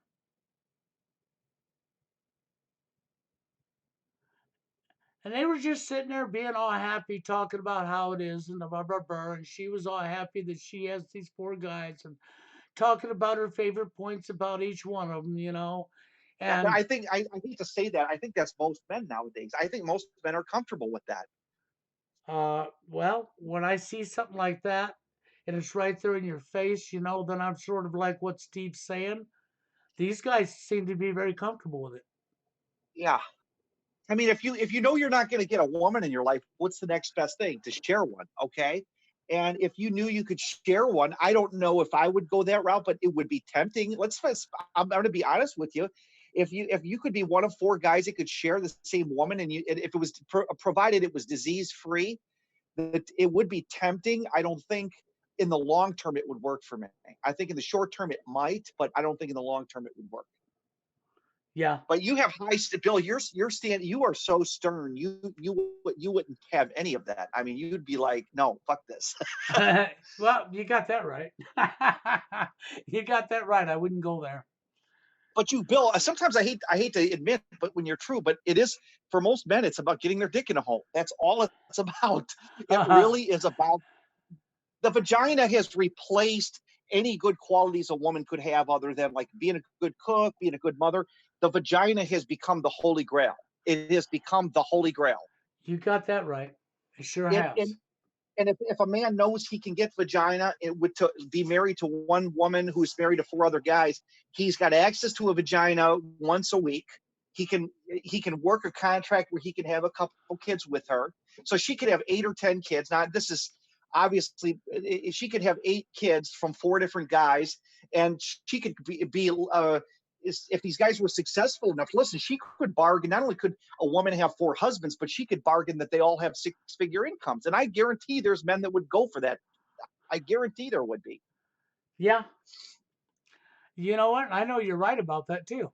I know that. I know I'm right about that. There's so many guys that are TFLers that are good looking and have decent jobs, And I don't see why they wouldn't go for that deal. They're already willing to do it now in the dating scene. A lot of guys are very comfortable with girls dating multiple guys. Yeah. Oh, but don't let a guy date multiple girls, right? Yeah, I mean, obviously, women control the cards in this game. Like you say, it's so one-sided. This is no doubt social engineering. And here's why I know it's social engineering, because let's say it was not social engineering. Let's just say that this was just a fate that happened by just economy. The powers that be would go out of their way to stop it. They'd say, "Fuck, we gotta put an end to this shit." You know, the Russians, even in the Soviet Union, sex was a very controlled thing. You were not allowed to just be promiscuous in communist Russia. Even though they were a godless society, they knew that the family unit was important to keep it somewhat intact. So they did not put up with prostitution and all that shit like we do here in the West, you know. So in a weird kind of way, that's a sick society. But I could see realistically the future might be contractual agreements where a woman could have four husbands, and of course these guys, it would be guys with money, because they could control. A woman could have four husbands that make over 100,000 a year easily, Oh, and yeah. there's no shortage of horny penises, pardon my language, that would not want to take that deal. Yeah. Unfortunately, you're correct. I mean, Bill, if you're lonely and you're horny at the same time, you're lonely and horny, and you want a kid or two, it seems only natural that that's maybe what a man would want to engage into something like that. It sounds crazy. You have to fight those feelings when you do have them. Let's say, for instance, you really do desire that. You have to say, no, I'm not going to step to that level. No fucking way. I know. But and it's sad, Steve, because I know you're 100% correct too. And I would be a fool to say that there weren't times in my loneliness I thought, that wouldn't be bad if you had one woman and she was sharing three other guys. You could wait your turn, and then you could have a kid or two, and you could be part of it. It would be a reverse type of harem. It would be, but I don't think that it would. I don't think it's going to benefit society. I think it's going to destroy society. But that's the plan, and they seem to be doing a very good job of making this thing, because already what we have is the girls that are in the dating scene. They're able to date multiple guys. They can easily do it, and guys are cool with it. Yes. Yeah, And I think unfortunately, yeah, like a large part of it, as you say, is the loneliness, because a lot of these men, have no friends, and the men are a lot more divided than the women are. So the women have the friends, they've got the companionship, they're not as lonely, so they have more of a bargaining chip. They can demand Yeah, more and, because and they're think less of the other desperate. thing about it. The guys that would be engaged in a polyandry marriage, they would be able to have bro friends within that marriage. I mean, now they would have four other guys that they could potentially go fishing with, but they're just fucking the same woman, you know? It's like now you not only got a woman in your life, but you've got three or four extra guys that you can share the children responsibilities with. It's a sick Yeah. world, because either way you look at it, whether it's polygamy or polyandry, both of them are just, come on, your kids are half related to each other. It's really goofy, sharing the same parent, the mother or father. And so, but I could see men entering into this. And I think what we're going to see in the future, and I think he was dead accurate about this, is polyandrous marriages where there will be 4 or 5 guys willing to stay with one woman for the sex and to get rid of the loneliness and the family unit. It would be a weird family unit, but it could happen. Yeah. Yeah, In fact, so don't be surprised if within 10 years from now, like by 2030, there's going to be a entertainment reality show that's going to be 4 men married to one, or living with one woman with kids. And I really see them creating a reality TV show based on this premise. I Yeah. think this is where it's going. Already Four's we have Company men. too. You remember It's Three's Company? yeah, Okay, now think about it. We have a complete altered form of Three's Company. Maybe it's called Four's Company too. And yeah, it's one girl with all these guys. yeah. the They've men hate already themselves destroyed. so bad.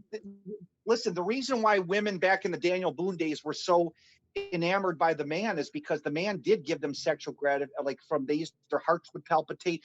Women don't have a sexual drive anymore, Bill. They don't have that that chemical hormonal thing that they used to have, it's gone. So if you have a society with women that are not really sexual, Bill, I hate to say this, but you have to understand this, the sex part for a young girl, if she doesn't have that hormonal feeling for a man, it's over. There's nothing you can do about that, because that automatically creates competition. It makes them more control. Yeah. The sad thing is they hate each other so bad they would rather share, one woman for 4 men than go out fishing, as Steve Hooker was saying. No, it's no, like, no. What well, I'm saying is most men don't even have male friends. Okay. Now think of the yeah, advantages of being married to, let's say you guys could be in a diseaseless marriage, okay, with one woman. Okay. You've all been checked. None of you guys have any diseases, hoping it's monogamous. You not only get the woman to share, but you also get the male camaraderie to share. It's crazy. But I can see realistically that being, and Bill, I hate to see it. It might work for some people. It might very well work. Some guys might be very content with a life like that. I don't know if I could, but I'm not ruling it out. I'm not saying that any guy, because think how loneliness doesn't get any easier as you get older. No, it don't. I would choose fishing though over like sharing a hole with 4 different men. I'd rather go fishing with 4 dudes than, By the way, I'm not here to read the chat. What has anyone made any comments about what I've said? Just read them off if you can, Bill. Oh, well, hold on 1 second. I was in the middle of getting ready to send you something.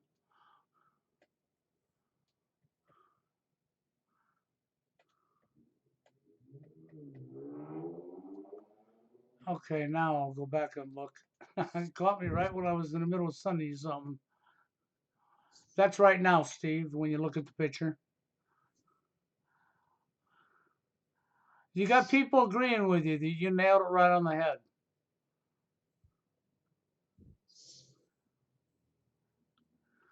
Which you did.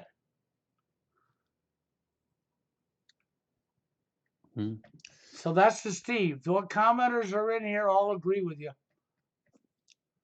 It is sick though. It is absolutely sick that they would rather share, a woman than fucking do something like fishing or, playing poker or something like that. They're being controlled by their hormones, okay? No. I think you're misunderstanding me. I didn't say you're picking either fishing or a woman. I'm saying you would have the luxury to do all those male things with the men that are in this marriage, is what I'm saying. You'd have the best of both worlds. It would be very marketable to a guy. But you wouldn't need a woman, like if you're just trying to happy their friends, or you know what I'm saying? Like if they're choosing to, share a woman with 4 dudes. But if you're lonely and you know that your DNA is going to die out, you might go for it. Yeah, well, think about it this way. What Steve said is very valid, because we grew up in a world where they put porn in your face your whole life. You can find it free for everywhere. Your hormones are running wild, okay? You want, like normal, any guy wants. Sex has become the number one thing as far as love. Love don't exist in the golden vagina. That means worshipped. So yeah, what Steve is saying, there's a lot of guys living TFL. If they had a chance to do this, they'd do it in a heartbeat. You can cure a lot of the loneliness of male friends, though, But yeah, you can't pass on your DNA with male friends. No, that'll get you nowhere. Yeah, but I mean, in a way, these chats. Well, I'm not saying you're going to pass your DNA with male friends. The friends that you acquire are going to be part of this polyandry marriage, and I could see it's a viable thing. If you got 3/4 of the women who don't want to fucking get married and have kids because their hormones have been. I mean, women are basically sexless today. I don't think that there's all this sex going on, Bill. I think what you have is what is a woman's sex drive today? It's her validation from all the attention she gets from being a woman today. I mean, that's the validation she gets. If she's attractive, mildly attractive, she's got the validation from Facebook and Tinder and all that other shit. I think they overinflate the sex that's going on to make people believe it's going on and it's not Yeah. going on near as much as what's put No, out it's there. not going on. And here's why I know it's not going on, Bill. Because something would slip through the cracks. If sex was going on rampantly like they make it out to be, there would be some girl out of the clear blue, even a 300-pound woman that would approach you in the store and would start flirting with you. And that's not happening. I don't think women have a sex drive at all today. I think that is what is that to me, that's the white elephant in the room as far as what's really happening. The numbers are not favoring men, but I think that there's a lot more women that are just choosing not to have a boyfriend or sex at all. They got rid of ladies night. They don't need to advertise ladies night. Women are willing to pay full price for drinks because they all hang around females, and that's all they care about. Yep, there you go. Yeah. No, but like all I was saying earlier was, I would pick, just the male friends and the no woman rather than sharing a woman with four guys. I mean, that's what I mean. It's better to have male friends and respect yourself and not share a woman with four guys, even if you can pass on your genes. She's not worth Yeah, sharing a but I, friend I with think men. I think one thing you're delusional about is most men don't even have male friends. Most men don't even have male No. friends. They have bar buddies. Bar buddies are just people that can afford to spend money on overpriced alcohol, but that's not friends. That's just acquaintances at the bar. That's not the same thing. And I have a couple of male relatives that live out of town that are like that, and they're caught up in that shit. And like I say, it's the whole thing is the bar scene is not that's not friendship. I'm talking friendship would be literally you would have male men going out together. I think we're living in a dystopian society. I think the best type of TFL counseling I'd like to give guys is how to cope with the crazy system, not Yes. give them false hope that they don't have enough game. Well, I understand Harry when he's saying that they have male friends, and I want to say something about that, okay? At Harry's age, okay, I think that would be somewhat true for him at his age because you're not that long out of school. Maybe what friends you met in school still ain't got a woman in their life and they're still living in the same community. And maybe two or three of them you are really close, tight friends with in school. You still have them, but as you get older, they're going to end up moving on and going other places or what have you goes on in their life. And what's going to go on in your life is going to go on naturally. And eventually, you won't even have them. Yeah, I mean, you're right. Sadly, this is the male mentality is that, they don't think a man's worth hanging out with unless, maybe it's for the common goal of getting with a woman or, and in the case of these four men sharing this woman, I think a large part of the reason they're only hanging out together is because of the woman in the first place. They might not necessarily be hanging out with each other without her. You know what I'm saying? Like, men do not like each other enough to just hang out with each other for the sake of hanging out these days. It's all about the woman, the sex, and that's the only reason a lot of these guys are hanging out to begin with is to, for that woman's presence, for her attention, for her, putting her on a pedestal. That's it.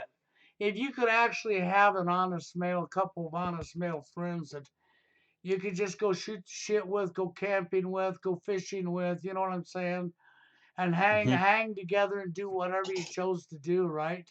And it's not about being gay, so for you people who want to think that way, get it out of your brain, okay? I think Yeah. that would help your life a lot tremendously as far as having companionship, but it won't give you the other side, okay? And a lot of guys will fight that and struggle with that because they have the Hey, Bill, want.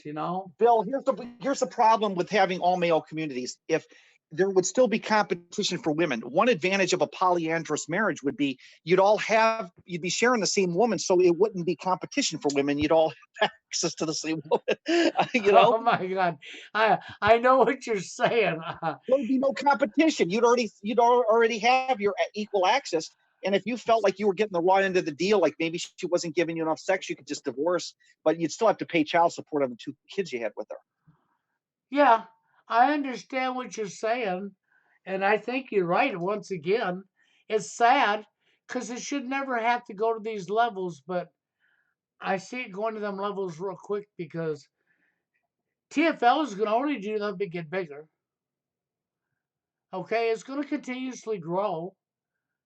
And guys are so thirsty, so desperate for one thing, that golden vagina, that they would be willing to go into and have a woman and share three other guys besides them, and this woman's got these 4 guys and she marries all 4 of them and blah blah blah, and it's perfectly called now. It's perfectly normal, even though there ain't nothing normal about it. Okay, but I think we're there. We're there right now. Okay, Bill, let me tell you why I know that's already happening. Because, okay, a lot of guys will hook up with a woman with kids from 3 different fathers. And while they're hooked up with those guys, they might cheat on that guy and go back to one of the baby daddies temporarily. So there's already guys that are already living that life already because they're with women with kids from other guys. Yes. So it's just the last piece of the filling in the puzzle would be to marry these guys off to this. It would be crazy, but I'm not reading the chat, but apparently some people agree with this. Well, there is. You actually got more people agreeing with this than you. I mean, but I see it. I see it. And I think we're already there. I agree with Steve on that. Okay. It's sad because we should never be there, but we are. No, men are hated so bad. They love women so much that they'll settle for this. They have no self-respect anymore. Yeah. They don't have respect for themselves whatsoever. Or for other men, like they don't want to hang out with other men platonically. It's all about, oh, let's hang out with this man, because we're sharing a wife, or let's hang out with this Oh, man. I know. We're Well, we'll going get gaming along. for We're only guns. going to get along with this other guy because he just happens to be sharing the same girl I'm sharing. That's Yeah, or maybe he's popular. you know how fake and fraudulent that is. Okay, I mean, they're not even able to communicate to become friends on a friend level anymore. And now it's come to a point where the woman has so much power that she can pick out 4 guys, and these 4 guys, the only reason they got somebody is because she's sharing the same woman. Okay, but I also see sexually transmitted diseases getting started this way. And that's okay with the elite because that brings them more money. Here, yeah, it's all about usury. Men value other men based on how successful they are with women. I mean, if a man's got a lot more girls, you're going to want to be his friend, just try and get in with one of his female friends or some shit like that. You know what I'm saying? Oh, The yeah. funny thing, I used to listen to Stardust, and he claimed that he was close friends with Barbarossa, and he used to brag about Barbarossa was getting tail all the time. Well, I thought to myself, well, MGTOW's even proven that they believe that men that can get laid are somehow superior, so they're really not going their own way. They're validating women. I reposted a video of a gay MGTOW guy who was saying basically that most MGTOW guys are gynocentric. They really believe women are the holy grail. Yeah. Yeah, crazy that a MGTOW would say that. And they're supposed to be standing up for the men. That's how bad it is. Even the men who are pro-men are still pro-women. Well, you can't be both. Yeah, so nobody's pro-men, not even really MGTOW.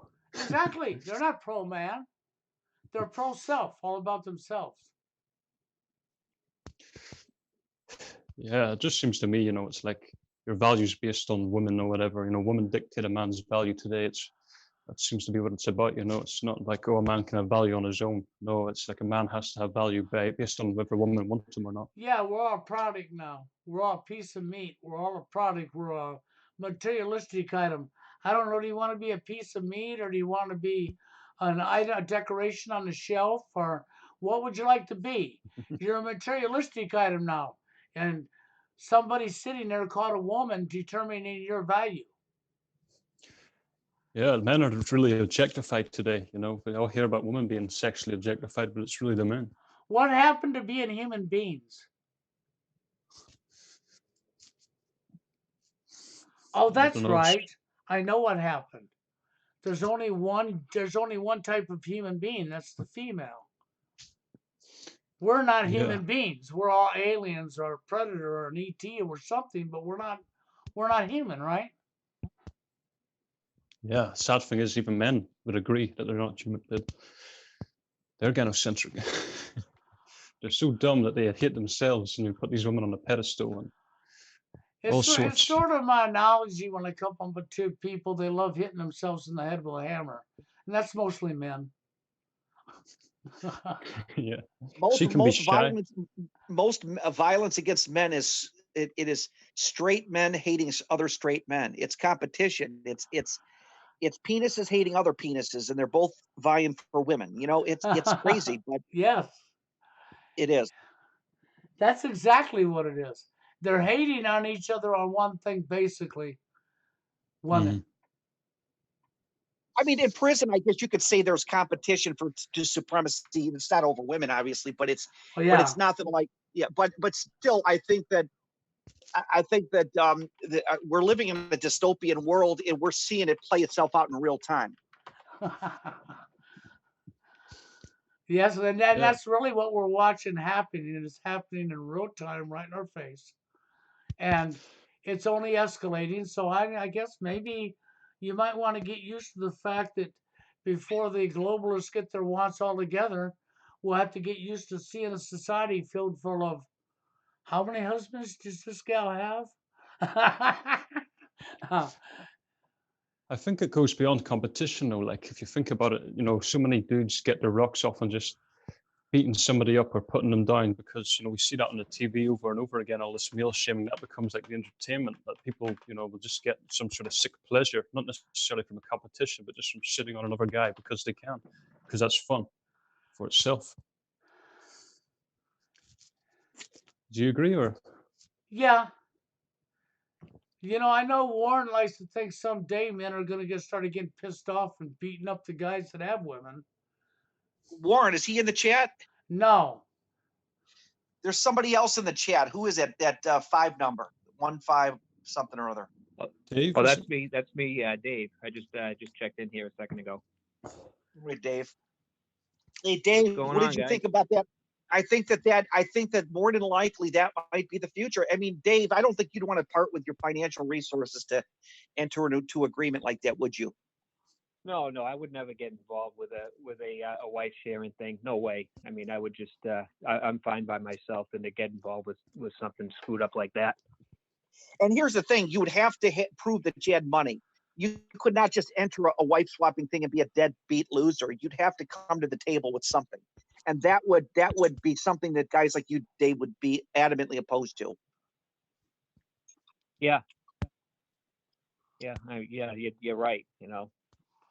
But yeah, like I said, yeah, there's just no way that something like that. I wouldn't even think of that. That's Now, if you were a I deadbeat wouldn't. but let me ask you a question, Dave. Let's say you didn't have a pot to piss in, and you could just work a minimum wage job, and you could be involved in a relationship like that. It might be tempting. Possibly, yeah, it's a tough one. That's yeah, that's pretty be kind of a strange situation to be Well, be because it's something like already that. going on now. Most deadbeat guys that are getting laid by a woman are probably sharing her with her somebody anyways. Yeah. Oh yeah, you're right. Well, what difference would it mean if it was a more formal thing, But if you have money, you'd still be subjected to the divorce laws, the child support laws, so you would not really get out of it unscathed. Let's say you were a lonely, horny guy with your retirement check, and you said, "Oh, I'm going to marry this girl. She's got 3 other husbands, but she's going to give me sex. She's going to give me 2 kids." You're not going to get out of that marriage without being severely financially crippled. Yeah, you're right. They would definitely take you to the cleaners. Hmm. I just wanted to ask Bill something. Bill, did you happen to get my? I sent you a video through Facebook Messenger. It was a video. It was a video clip of that show, Family Feud. Did you happen to get that? Did you happen to check your messages? Yes, I've made a video on it. I sent it over to Harry. I haven't posted it up because I got thinking I may have to record that again with my cam. Yeah. Okay. Oh my God. Yes, it was disgusting. It was absolutely disgusting. I what I did, Dave, is I turned it around. I brought up Steve Hoka's saying, which is correct: women love women, men love women. Women hate men, and men hate men, right? I Yeah. brought that up and I showed how this works, and I turned it all around. Okay, so what kind of sports instrument could men use to kill their wife? Mm-hmm. See, so every time he said in this Family Feud in this damn thing, what kind of sports instrument could the wife use to kill the husband? I turned it exactly around, completely around. and said, could a man use to kill the husband used to kill his wife? Okay, because that is just absolutely disgusting. That's not entertainment. You know, they're going to say, well, it's Family Feud, and they're going to give all their cop outs. Oh, they were just joking. Okay, well, if they were just joking, and so was I. So I just turned it all around, the other way around. And I Yeah. guarantee you would have nothing but anger for me turning it around, which would prove that it's not a joke. Yep. That was just all pure 100% male bashing and just encouraging violence against men. That was, I mean, I even I was a little shocked, you know, when I saw Okay, that. what I was like, oh, what happened? Was it the one with Steve Harvey? yeah. Yes. I What was the? sent Bill a video. I made a video on it, and I got the video. I Camtasia'd it to get it, okay? Yeah, And I didn't see it. What's going on in the video? well, he's doing a show, and the question to it's women on one side, 4 women, and like a family with a guy on the other side, right? And the question is what kind of sports instrument could be used for the wife to kill the husband? One says golf club. Dink, there it is. It's up there. Another one says gun. Yep, it's up there. This is what it was about. Yeah. Another one was baseball bat. Don't forget that one. Yes. You know, and then the audience is cheering it on, you know, and you know, Yeah, but I it was, don't think I don't think that I think you guys are reading too far into that. I don't think that it was to bash men. They were just saying it was just a question. It wasn't designed. They could have reversed it. It wouldn't Well, have it was a necessarily. question. No, I would disagree with that, Steve, because I had experience in this area already.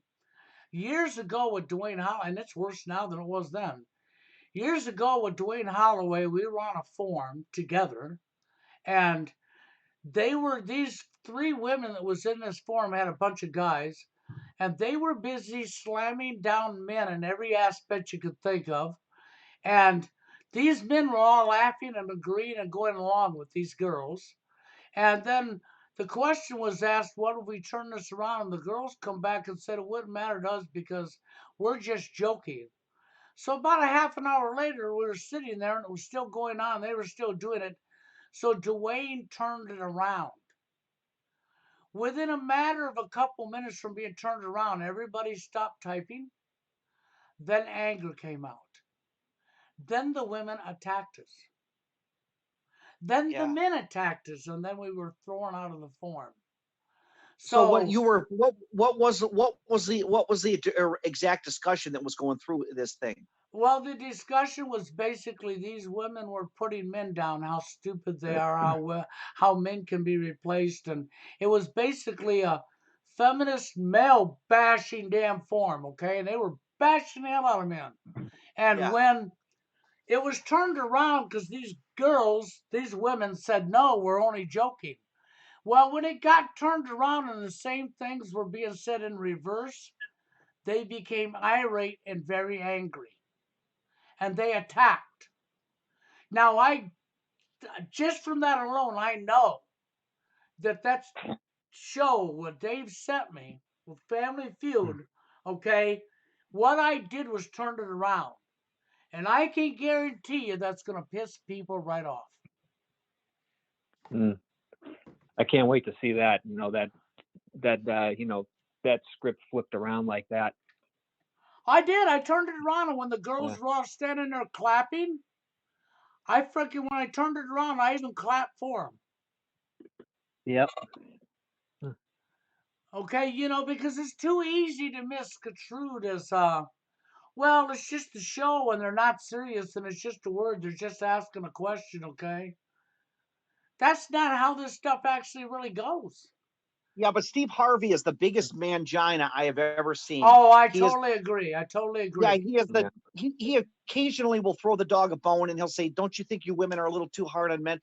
But very rarely. He's definitely gynocentric, and he's supposedly a born again Christian, and so he's not only hiding under Christianity, but he's pro feminist. So he's a Christian pro feminist, and he's a fraud. I'll tell you, he's a very talented entertainer. There's no doubt about that. He's a very good at cracking jokes off the cuff. He's very good at that, you know. He's got a very good sense of humor, but he is pro women. Yes. And I agree with that, Steve. I just know from what happened years ago in that form of Dwayne, this is no different. And because I actually witnessed what happened, I know this is no different. And it's sad because that, as far as I'm concerned, that's not entertainment anyhow.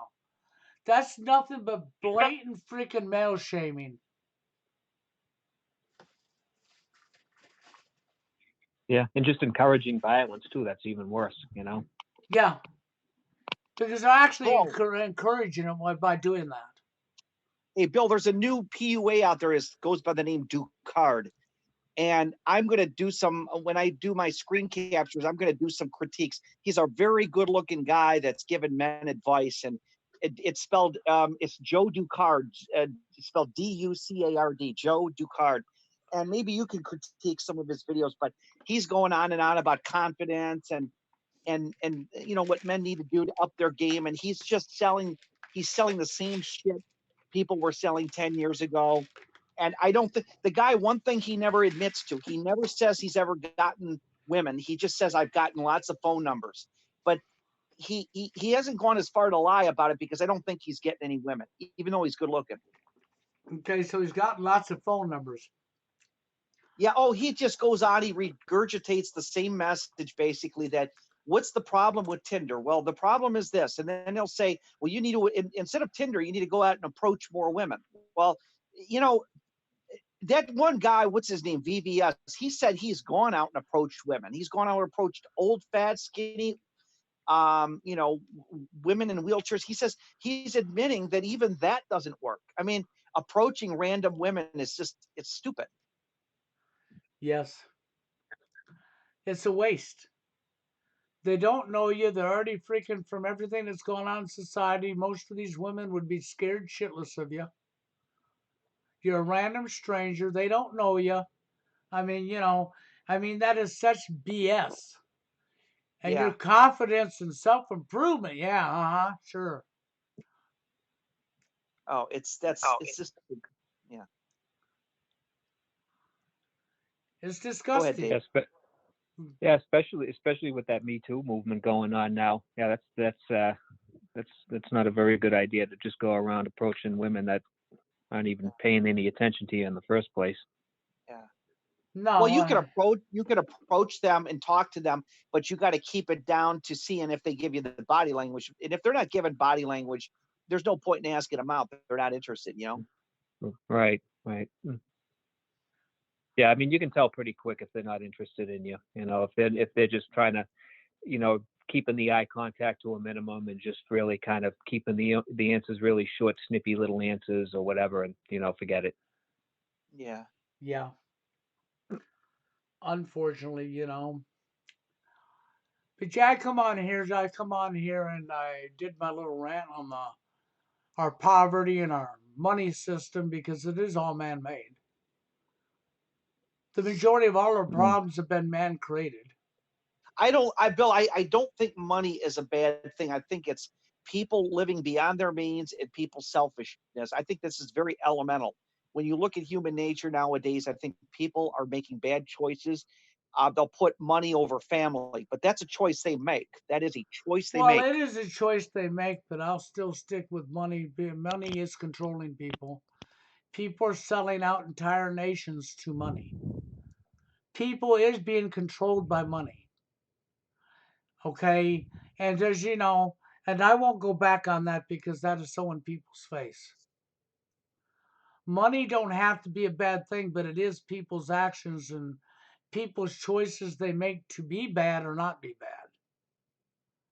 That part of everything that Steve says, I totally agree with. Okay? And I don't know of a way to change it outside of what I said, and that would never happen anyhow. So, I mean, it is what it is. Yeah, the elites, I think, have kind of found a way to take the money and kind of weaponize it a little bit against us. Actually, kind of a lot against us with this, because there's definitely economic warfare going on in this country. I mean, that's with all that homelessness out in California is all about, and, you know, and pretty much all over the country. I mean, it's not just California. No, it's There's not. plenty of it everywhere. Yeah. You can go to Detroit, Michigan, where the auto industry left, and look at what's left. You know, Yeah. you can go to where big GE plants was and look at what's left. I Hey, mean, Bill, I got something to tell you. The shittiest deal that you can ever take in Detroit is buying a house for $1. Once you sign a contract to buy that house for $1, do you know what happens? You get hit with a $3,500 a year tax bill. That is the shittiest fucking deal in the world. So you're buying a house that is only worth about 20 grand, just the property, and they're going to charge you maximum tax. The reason why a lot of people are dumping these houses for $1 in Detroit, and they had a special, is because the city wants to get maximum tax benefit out of a house that's not worth anything. yeah, there you go. It's all about greed Yeah. again. So you're going to Yeah, charge them $3,500 a year for property taxes on a house that's probably going to have to stick 50 grand into to even be able to yeah. live in. And by the time you put the 40, 50 into that house, it's worth about 30. That what they're trying to do is get the best of both worlds, and nobody's going to buy into a fucking deal like that. That's not a deal at all, because if you're buying a house for $1 and you're immediately you're immediately taking on the tax liability for that house, it's huge. I don't think that they're going to charge you, you know, $100 a year. They're looking to maximize the tax revenue, and that's a shitty deal. Mm. It is, and then you're Wow. on the hook for it. Now it's like, oh, they're gonna have to foreclose on this dollar house I just got that I just sunk 40 grand into to live in. I mean, Yeah, it's just complete insanity. But this yeah. is, see, Yeah. once again, what have we done? We've allowed money to control because we're making our choices. We can do what's right or we can do what's wrong. We could have empathy and care for other people, or we could do what's wrong. And people are choosing to do the latter of what's wrong because they want more money. They want more of this. They want more of that. That's why I Mm, was cussing about people in California that are working 40-hour weeks, you know, and mm. their paychecks won't pay their rent because the landlord's up the rent to now their 2-bedroom apartment is $3,500 a month. Here's the thing. I don't know how do LA police officers survive? I've always wondered that. Like, how does a typical cop in Los Angeles live in an expensive place like that? The salary is not commensurate to the rent, unless they're taking bribes, or I don't know. You know, you got a good question there, Steve. And I'm not sure how. I would suspect there's more corruption, you know, but it's something that would have to be dug into. I would suspect more corruption myself, or lying going on to what they're really making a year. You know, they Mm. talk about since Silicon Valley came into California, and the average employee of Google is making 250,000 a year.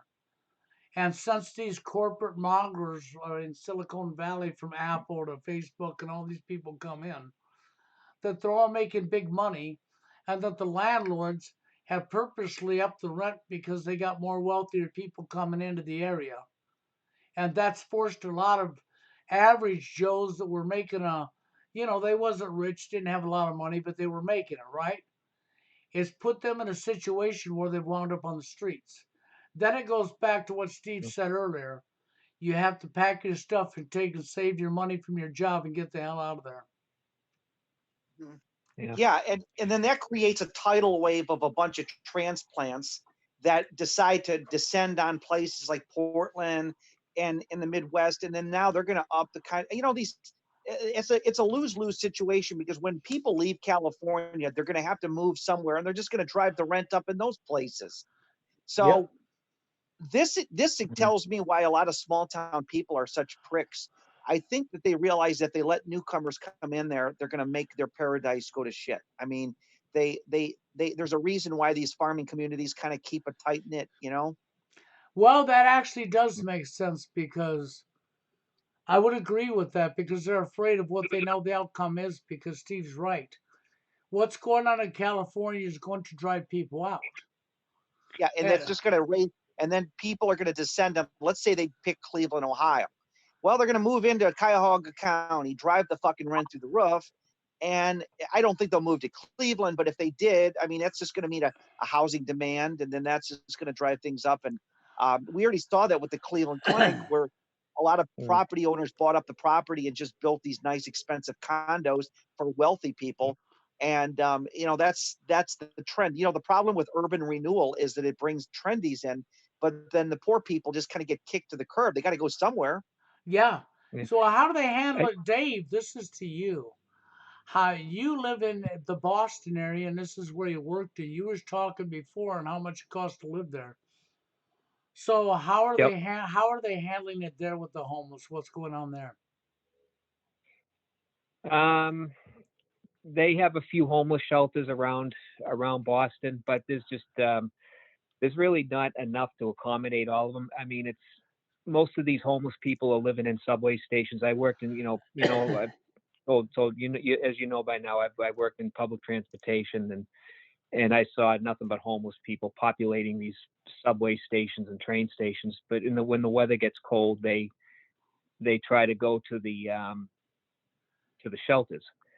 I think a lot of I think some homeless people are moving out of this area in places like California because they, just to go to somewhere where the weather's warm, so they don't freeze to death,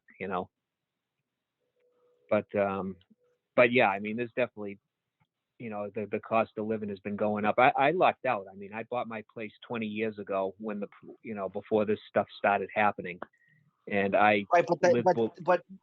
and what are your property taxes, if you don't mind me asking? $2,600 a year. You're unbelievable. I live in a suburb of Cuyahoga County. My taxes are going to be $4,600 on a $125,000 house. That's how fucking bad it's getting. And these Wow. regions of the country you think are cheap to live are not.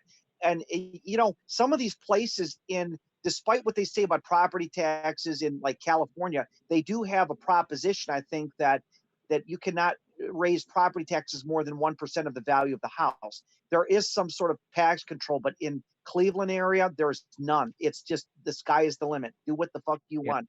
And Right. the taxes here they're atrocious. They're absolutely atrocious here. I mean, Yeah. you might as well just move the fuck out of your house, sell it. And then I got the sewer project coming in. It's a corporate welfare project. They're going to charge you for basically it's a for-profit project that they're going to charge you, even though it's a civil works project, but they're going to charge you to run the pipe past your house 20, 30 grand. Wow. Yeah. I Plus, mean, you would say now you live right outside the airport, right, Steve? yeah, I'm 10 miles or 8 miles from the airport.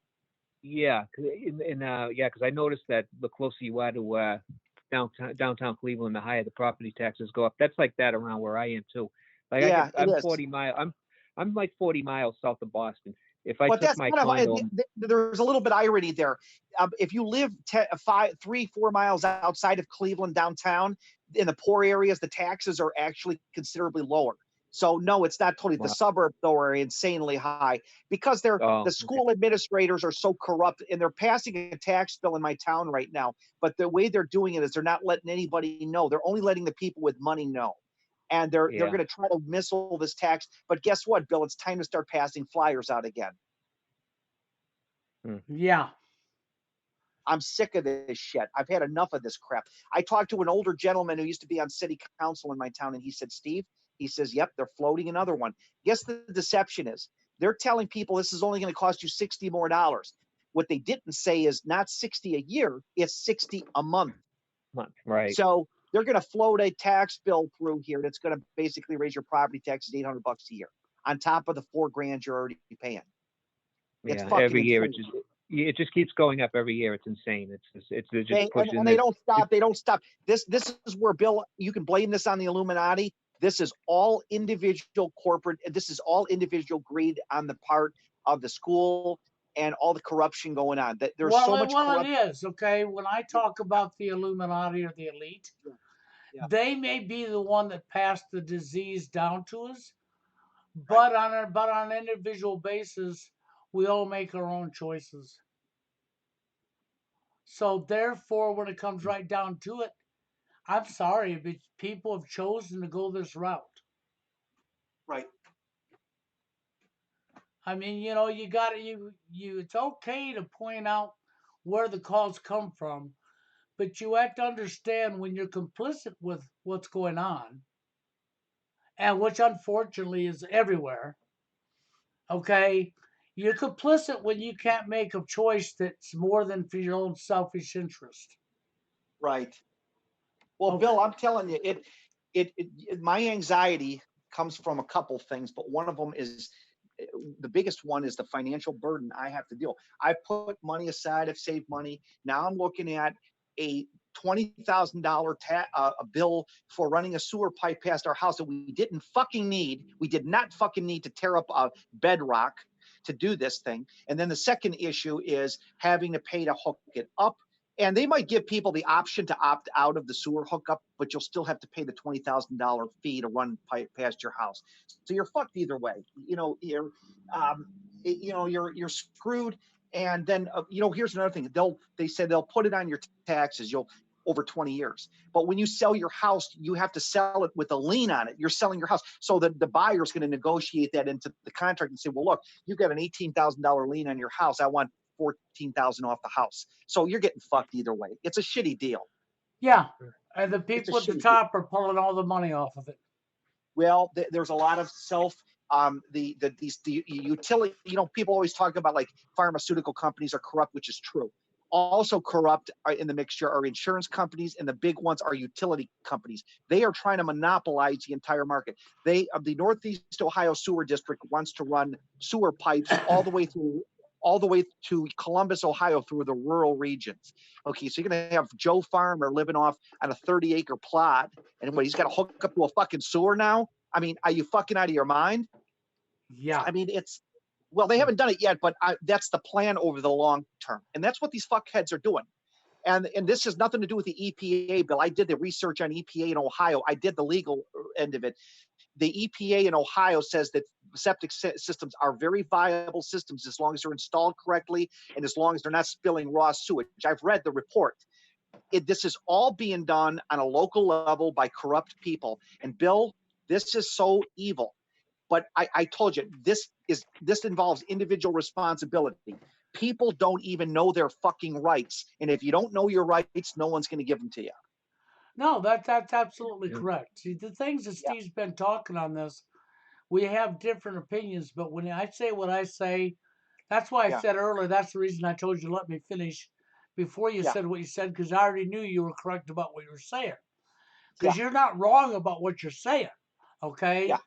It's no different than what I said what I would do if I had control of the monetary system, which I don't, the money, right? Yeah. And you screened it was communism, but I had a point behind it, and then you gave your opinion, and you're correct about what you're saying. Because I run out of ideas, okay? I come Yeah. up with the best ideas I could come up with that would help society, but that's all I can do. I'm me, man. I can't do anything, other than give my ideas. Yeah. Bill, they have septic systems that make these in Europe where literally you can process your own sewage in your own house. It's a 4-channel system. There's a guy on YouTube that's Australian that showed how he built an above ground one, and then there's below ground. But I'm telling you, these utility companies, they are coming for your fucking throats. They're corrupt at every level. The level of corruption that is going on in this country on an individual and large scale level is off the charts. This is why I tell you why I don't fit into the politics of my town, because I would be on City Hall.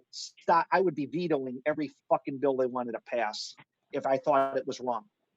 They don't want a guy like me. I'm not a yes man. I can't. Bill, politicians used to get in it, but your local mayor used to be a person that did it for the people. They don't do that. Even your local hillbilly mayor is all into it for himself. That's it.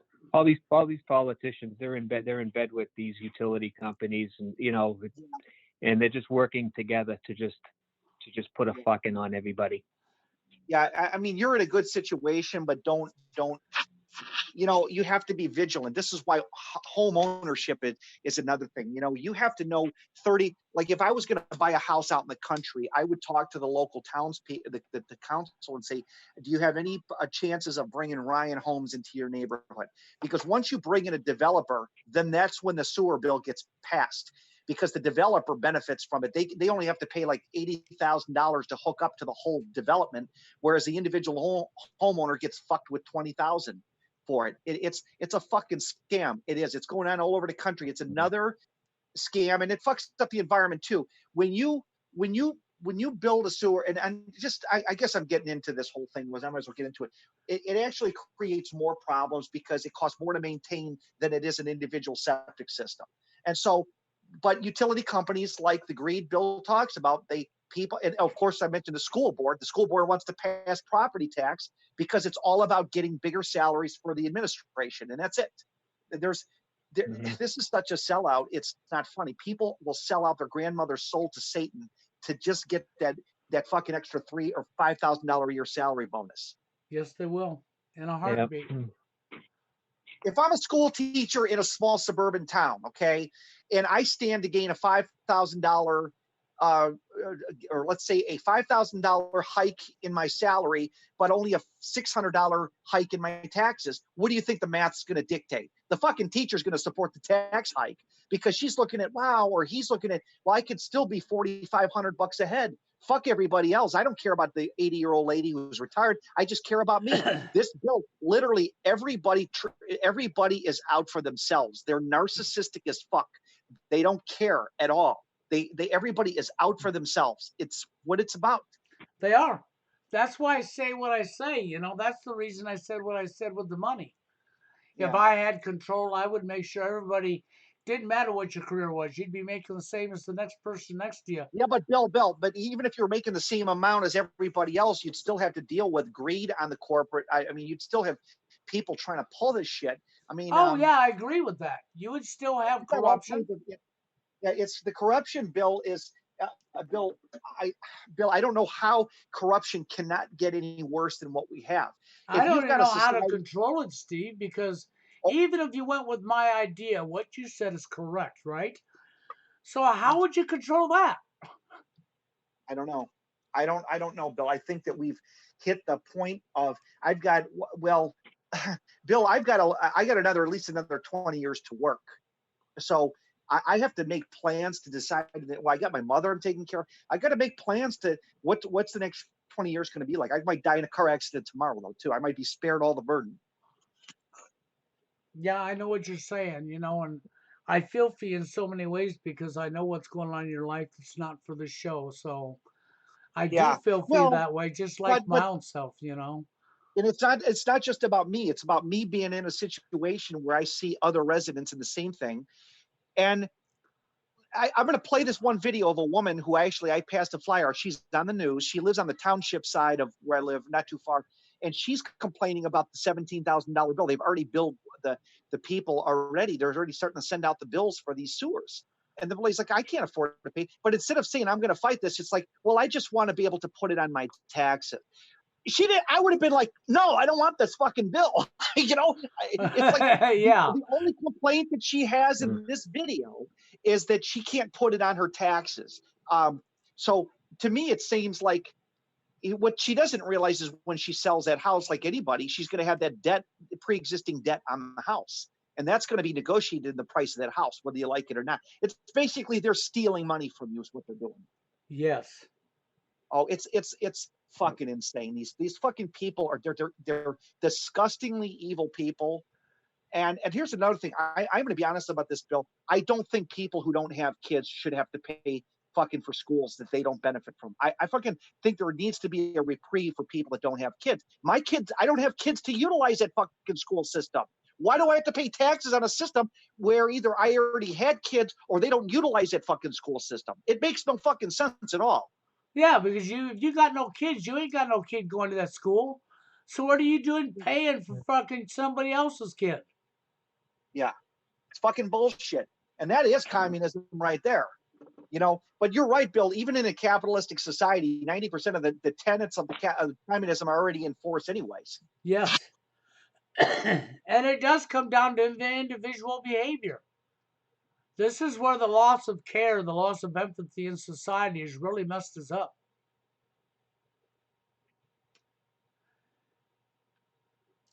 And it does. I mean, unfortunately, the loss of care was the worst thing that could have happened to society. And then you look at what's going on now, and we're so far down the right. We're so far down, it ain't even funny.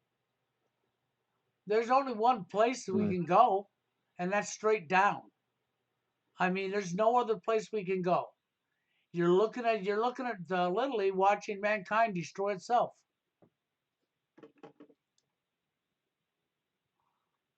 Yeah. I mean, Yeah. come hell or high water. I mean, the day of reckoning is gonna, it's coming in this country.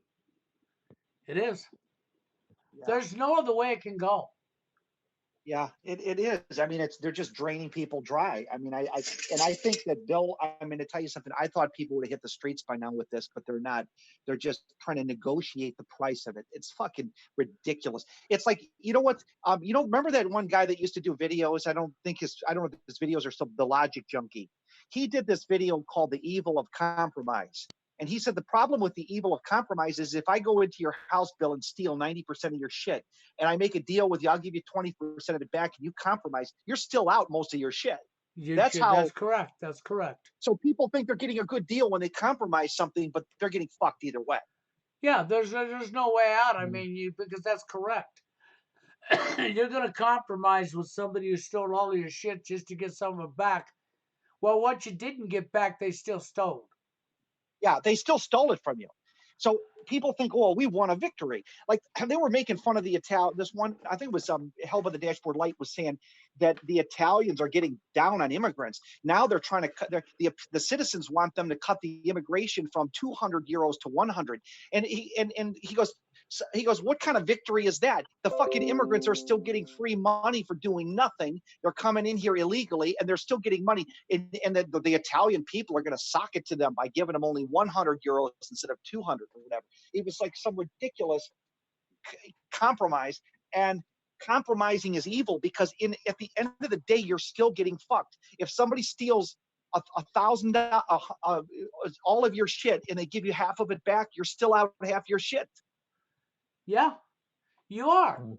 It's no different than when the police go into a homeless camp where people set up tents and they're homeless, and they cut up and take the tents out of there and they steal all their belongings, trying to force them to relocate and taking all their belongings from them. I mean, that's theft. I don't care what you say. You can tell them to leave and make them pack up their stuff and go with their stuff. But when you take their stuff from them, that's theft. So you're going to take a homeless person's shelter away from them and laugh at yourself. I always thought to myself, what should happen is the homeless should follow the cop home and be a stalker and watch his house till there's nobody home and make sure there's nobody home and burn the damn cop's house down. Now, and I don't like to say that type of stuff, but it is an eye for an eye in that situation because you got your rocks off on following the order and took a guy's home from him. You could have just told him to pack it up and move, right? But no, you're going to steal his home. Homelessness is going to be rampant. You know the sad thing about homelessness too? Here's the downside with being homeless. You're going to have relatives that are doing well that won't even help you. I mean, Bill, I think a lot of these homeless people have relatives that have good jobs and careers and just fucking don't help them. I really think that if you see homeless people, they're not very far from a relative or parent that could help them out. So I hate to say this, I'm going to say this. I know that my relatives would never help me if I fell on hard times and I was living in the streets. I know for a fact they would not shell out any money to help me, even if I had done miraculous things for them in the past, because this is how the individual narcissism is. It's that bad. Yes. Yeah, that's a really good observation, Steve. It's extremely good. It's an extremely good observation because most of these homeless people, maybe they fell on hard times with method. I just watched an excellent video. The Purdue company. There was this company, this family that owned the Purdue company. They were responsible for getting everyone hooked on OxyContin. It was like 20% or like 15% of everybody that used it got hooked on it big time. And that meth and I guarantee anybody could have fallen on hard times and been homeless because of that, but relatives will never help you.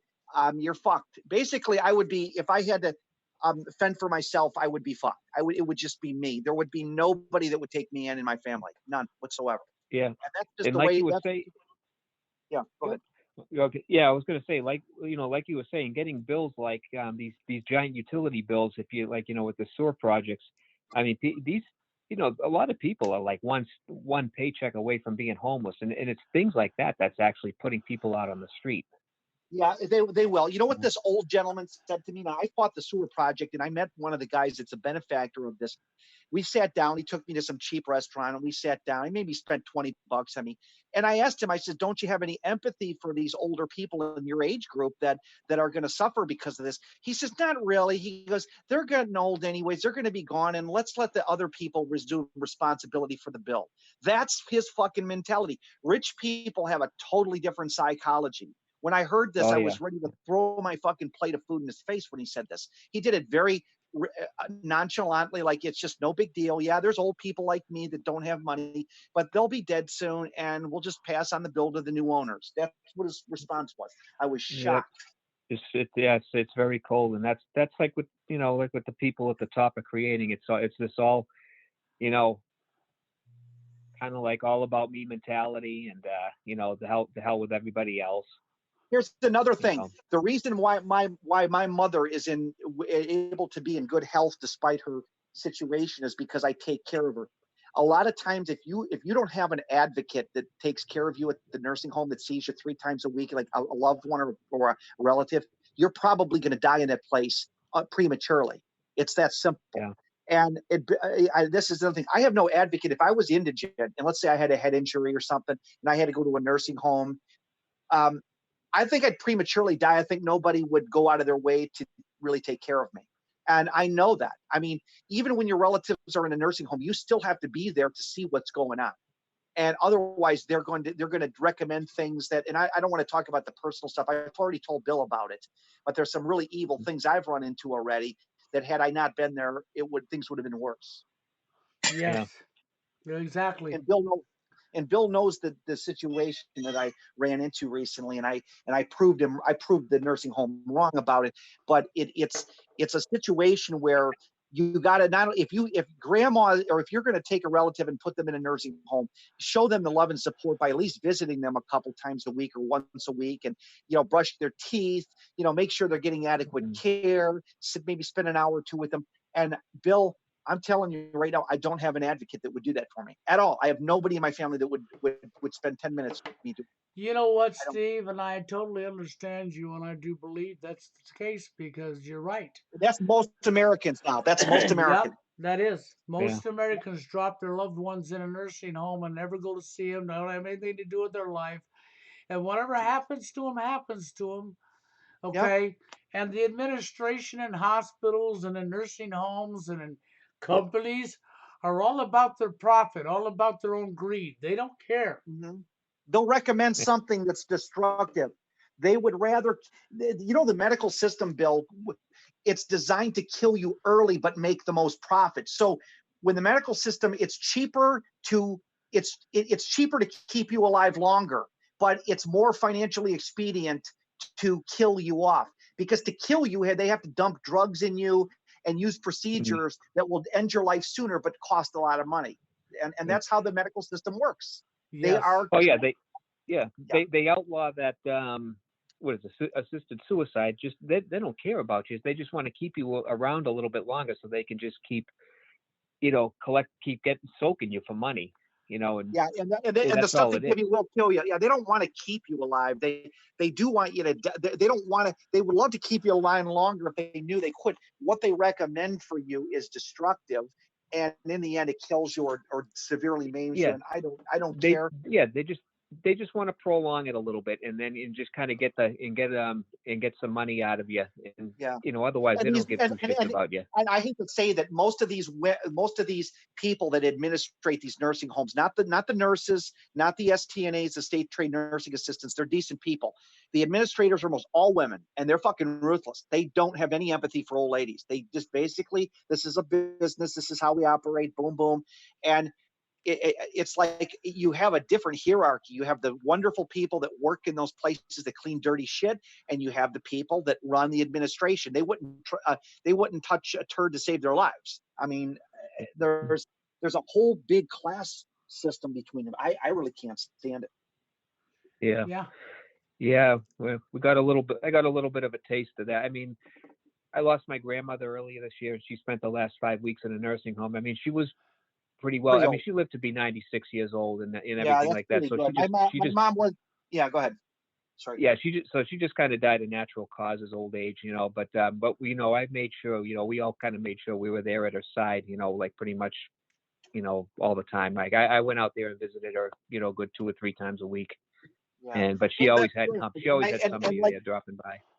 and if I'm on my way home from a service job and I'm right on the very street that my mom's nursing home is, what does it take me to go in there for 15 minutes, give her a sandwich, see that she can eat properly, give her some chocolate milk, make sure she can swallow, and boom, I brush her teeth and I can go and say, love you, mom. I don't understand what is wrong with people today. I mean, what is it they're afraid of? What are they so fucking, what are they holding on to?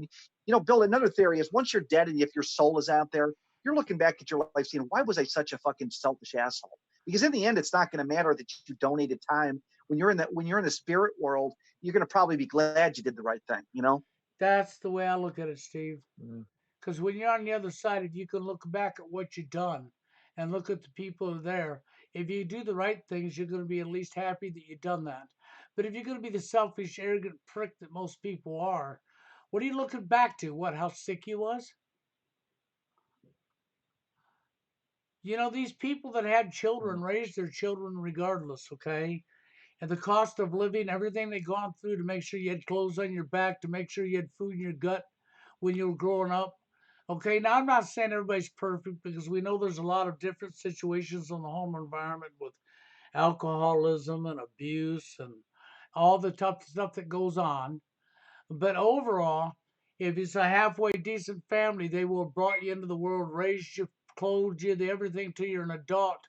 And if you loved your parents and they loved you, then why wouldn't you want to be there for your parents when they're on their deathbed or they're in a nursing home? And the answer is really complex because I would do it in a heartbeat. Steve would do it in a heartbeat, but so many people won't. So many people are embroiled in their own lives and making their own stuff. They just don't care. Yeah. Children grow up Yeah. nowadays and leave home, and maybe they don't talk to their parents in 5 years. They Oh, don't Bill, care. I mean, and the sad thing is even people who are victims or being in the nursing home, they seem to think that this is normal behavior. Well, like I can't expect my daughter to fly out here once every 6 months and visit me. I can't. That's like too much for them. I'm thinking to myself, what the fuck is wrong with people? Well, here's another thing might suggest for these people that have relatives in a nursing home. If your mom or dad is in the nursing home and you live in a different state, why not why not make preparations to get them into your area so that you can take it? Just doesn't make any fucking sense why a person who's in a nursing home, all their relatives are in a different state. It Yes. doesn't make any fucking sense. It doesn't Mhm. make any sense. Why would all your relatives be in a different state? Yeah. Well, unfortunately, what happens a lot of times is people grow up and the kids end up getting married or whatever. And even if they're not married, they wind up moving to a different state or a different town, and they wind up getting comfortable in the environment they moved into, and then going back to see their parents is a burden because, oh, I drove 2 days to get here, blah blah blah. They got all the reasons, all their excuses. That is okay. And so now they don't got time for their parents, okay? Then when the parents get dropped in a nursing home, even if they're in the same town, you watch it happen all the time. They don't got time because I'm too busy going to work and I got my kids or I got my wife. You got all your excuses, but to not make time. But maybe you were a block away from your parent or drove right by the building they're in. And oh well, I gotta go over here to Walmart or I gotta go over to Home Depot, and I ain't got time to stop to see him right now. And how much time would have that taken you? Seriously? Yeah, exactly. I tell you Mm. something, Bill. I see the disgusting behavior of what's become of this newer generation. And you're right, Bill. But we can talk about the monetary system. This all is individual levels. Selfishness knows no end on the individual level. No, They it one thing doesn't. It doesn't.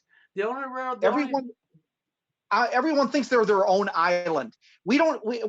We act as if we're our own island. We don't care about any other islands. We're our own island. That's it.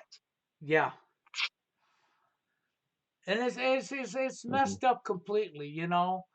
And a lot of times, even when it comes to the monetary system, you know, it won't be the lower staff in the hospital and stuff like that that are doing you wrong. It'll be the administration because they're the ones worried about numbers, so that their CEO can have a really good freaking bonus this year, and so that the people at the top there could get their big paychecks this year, money.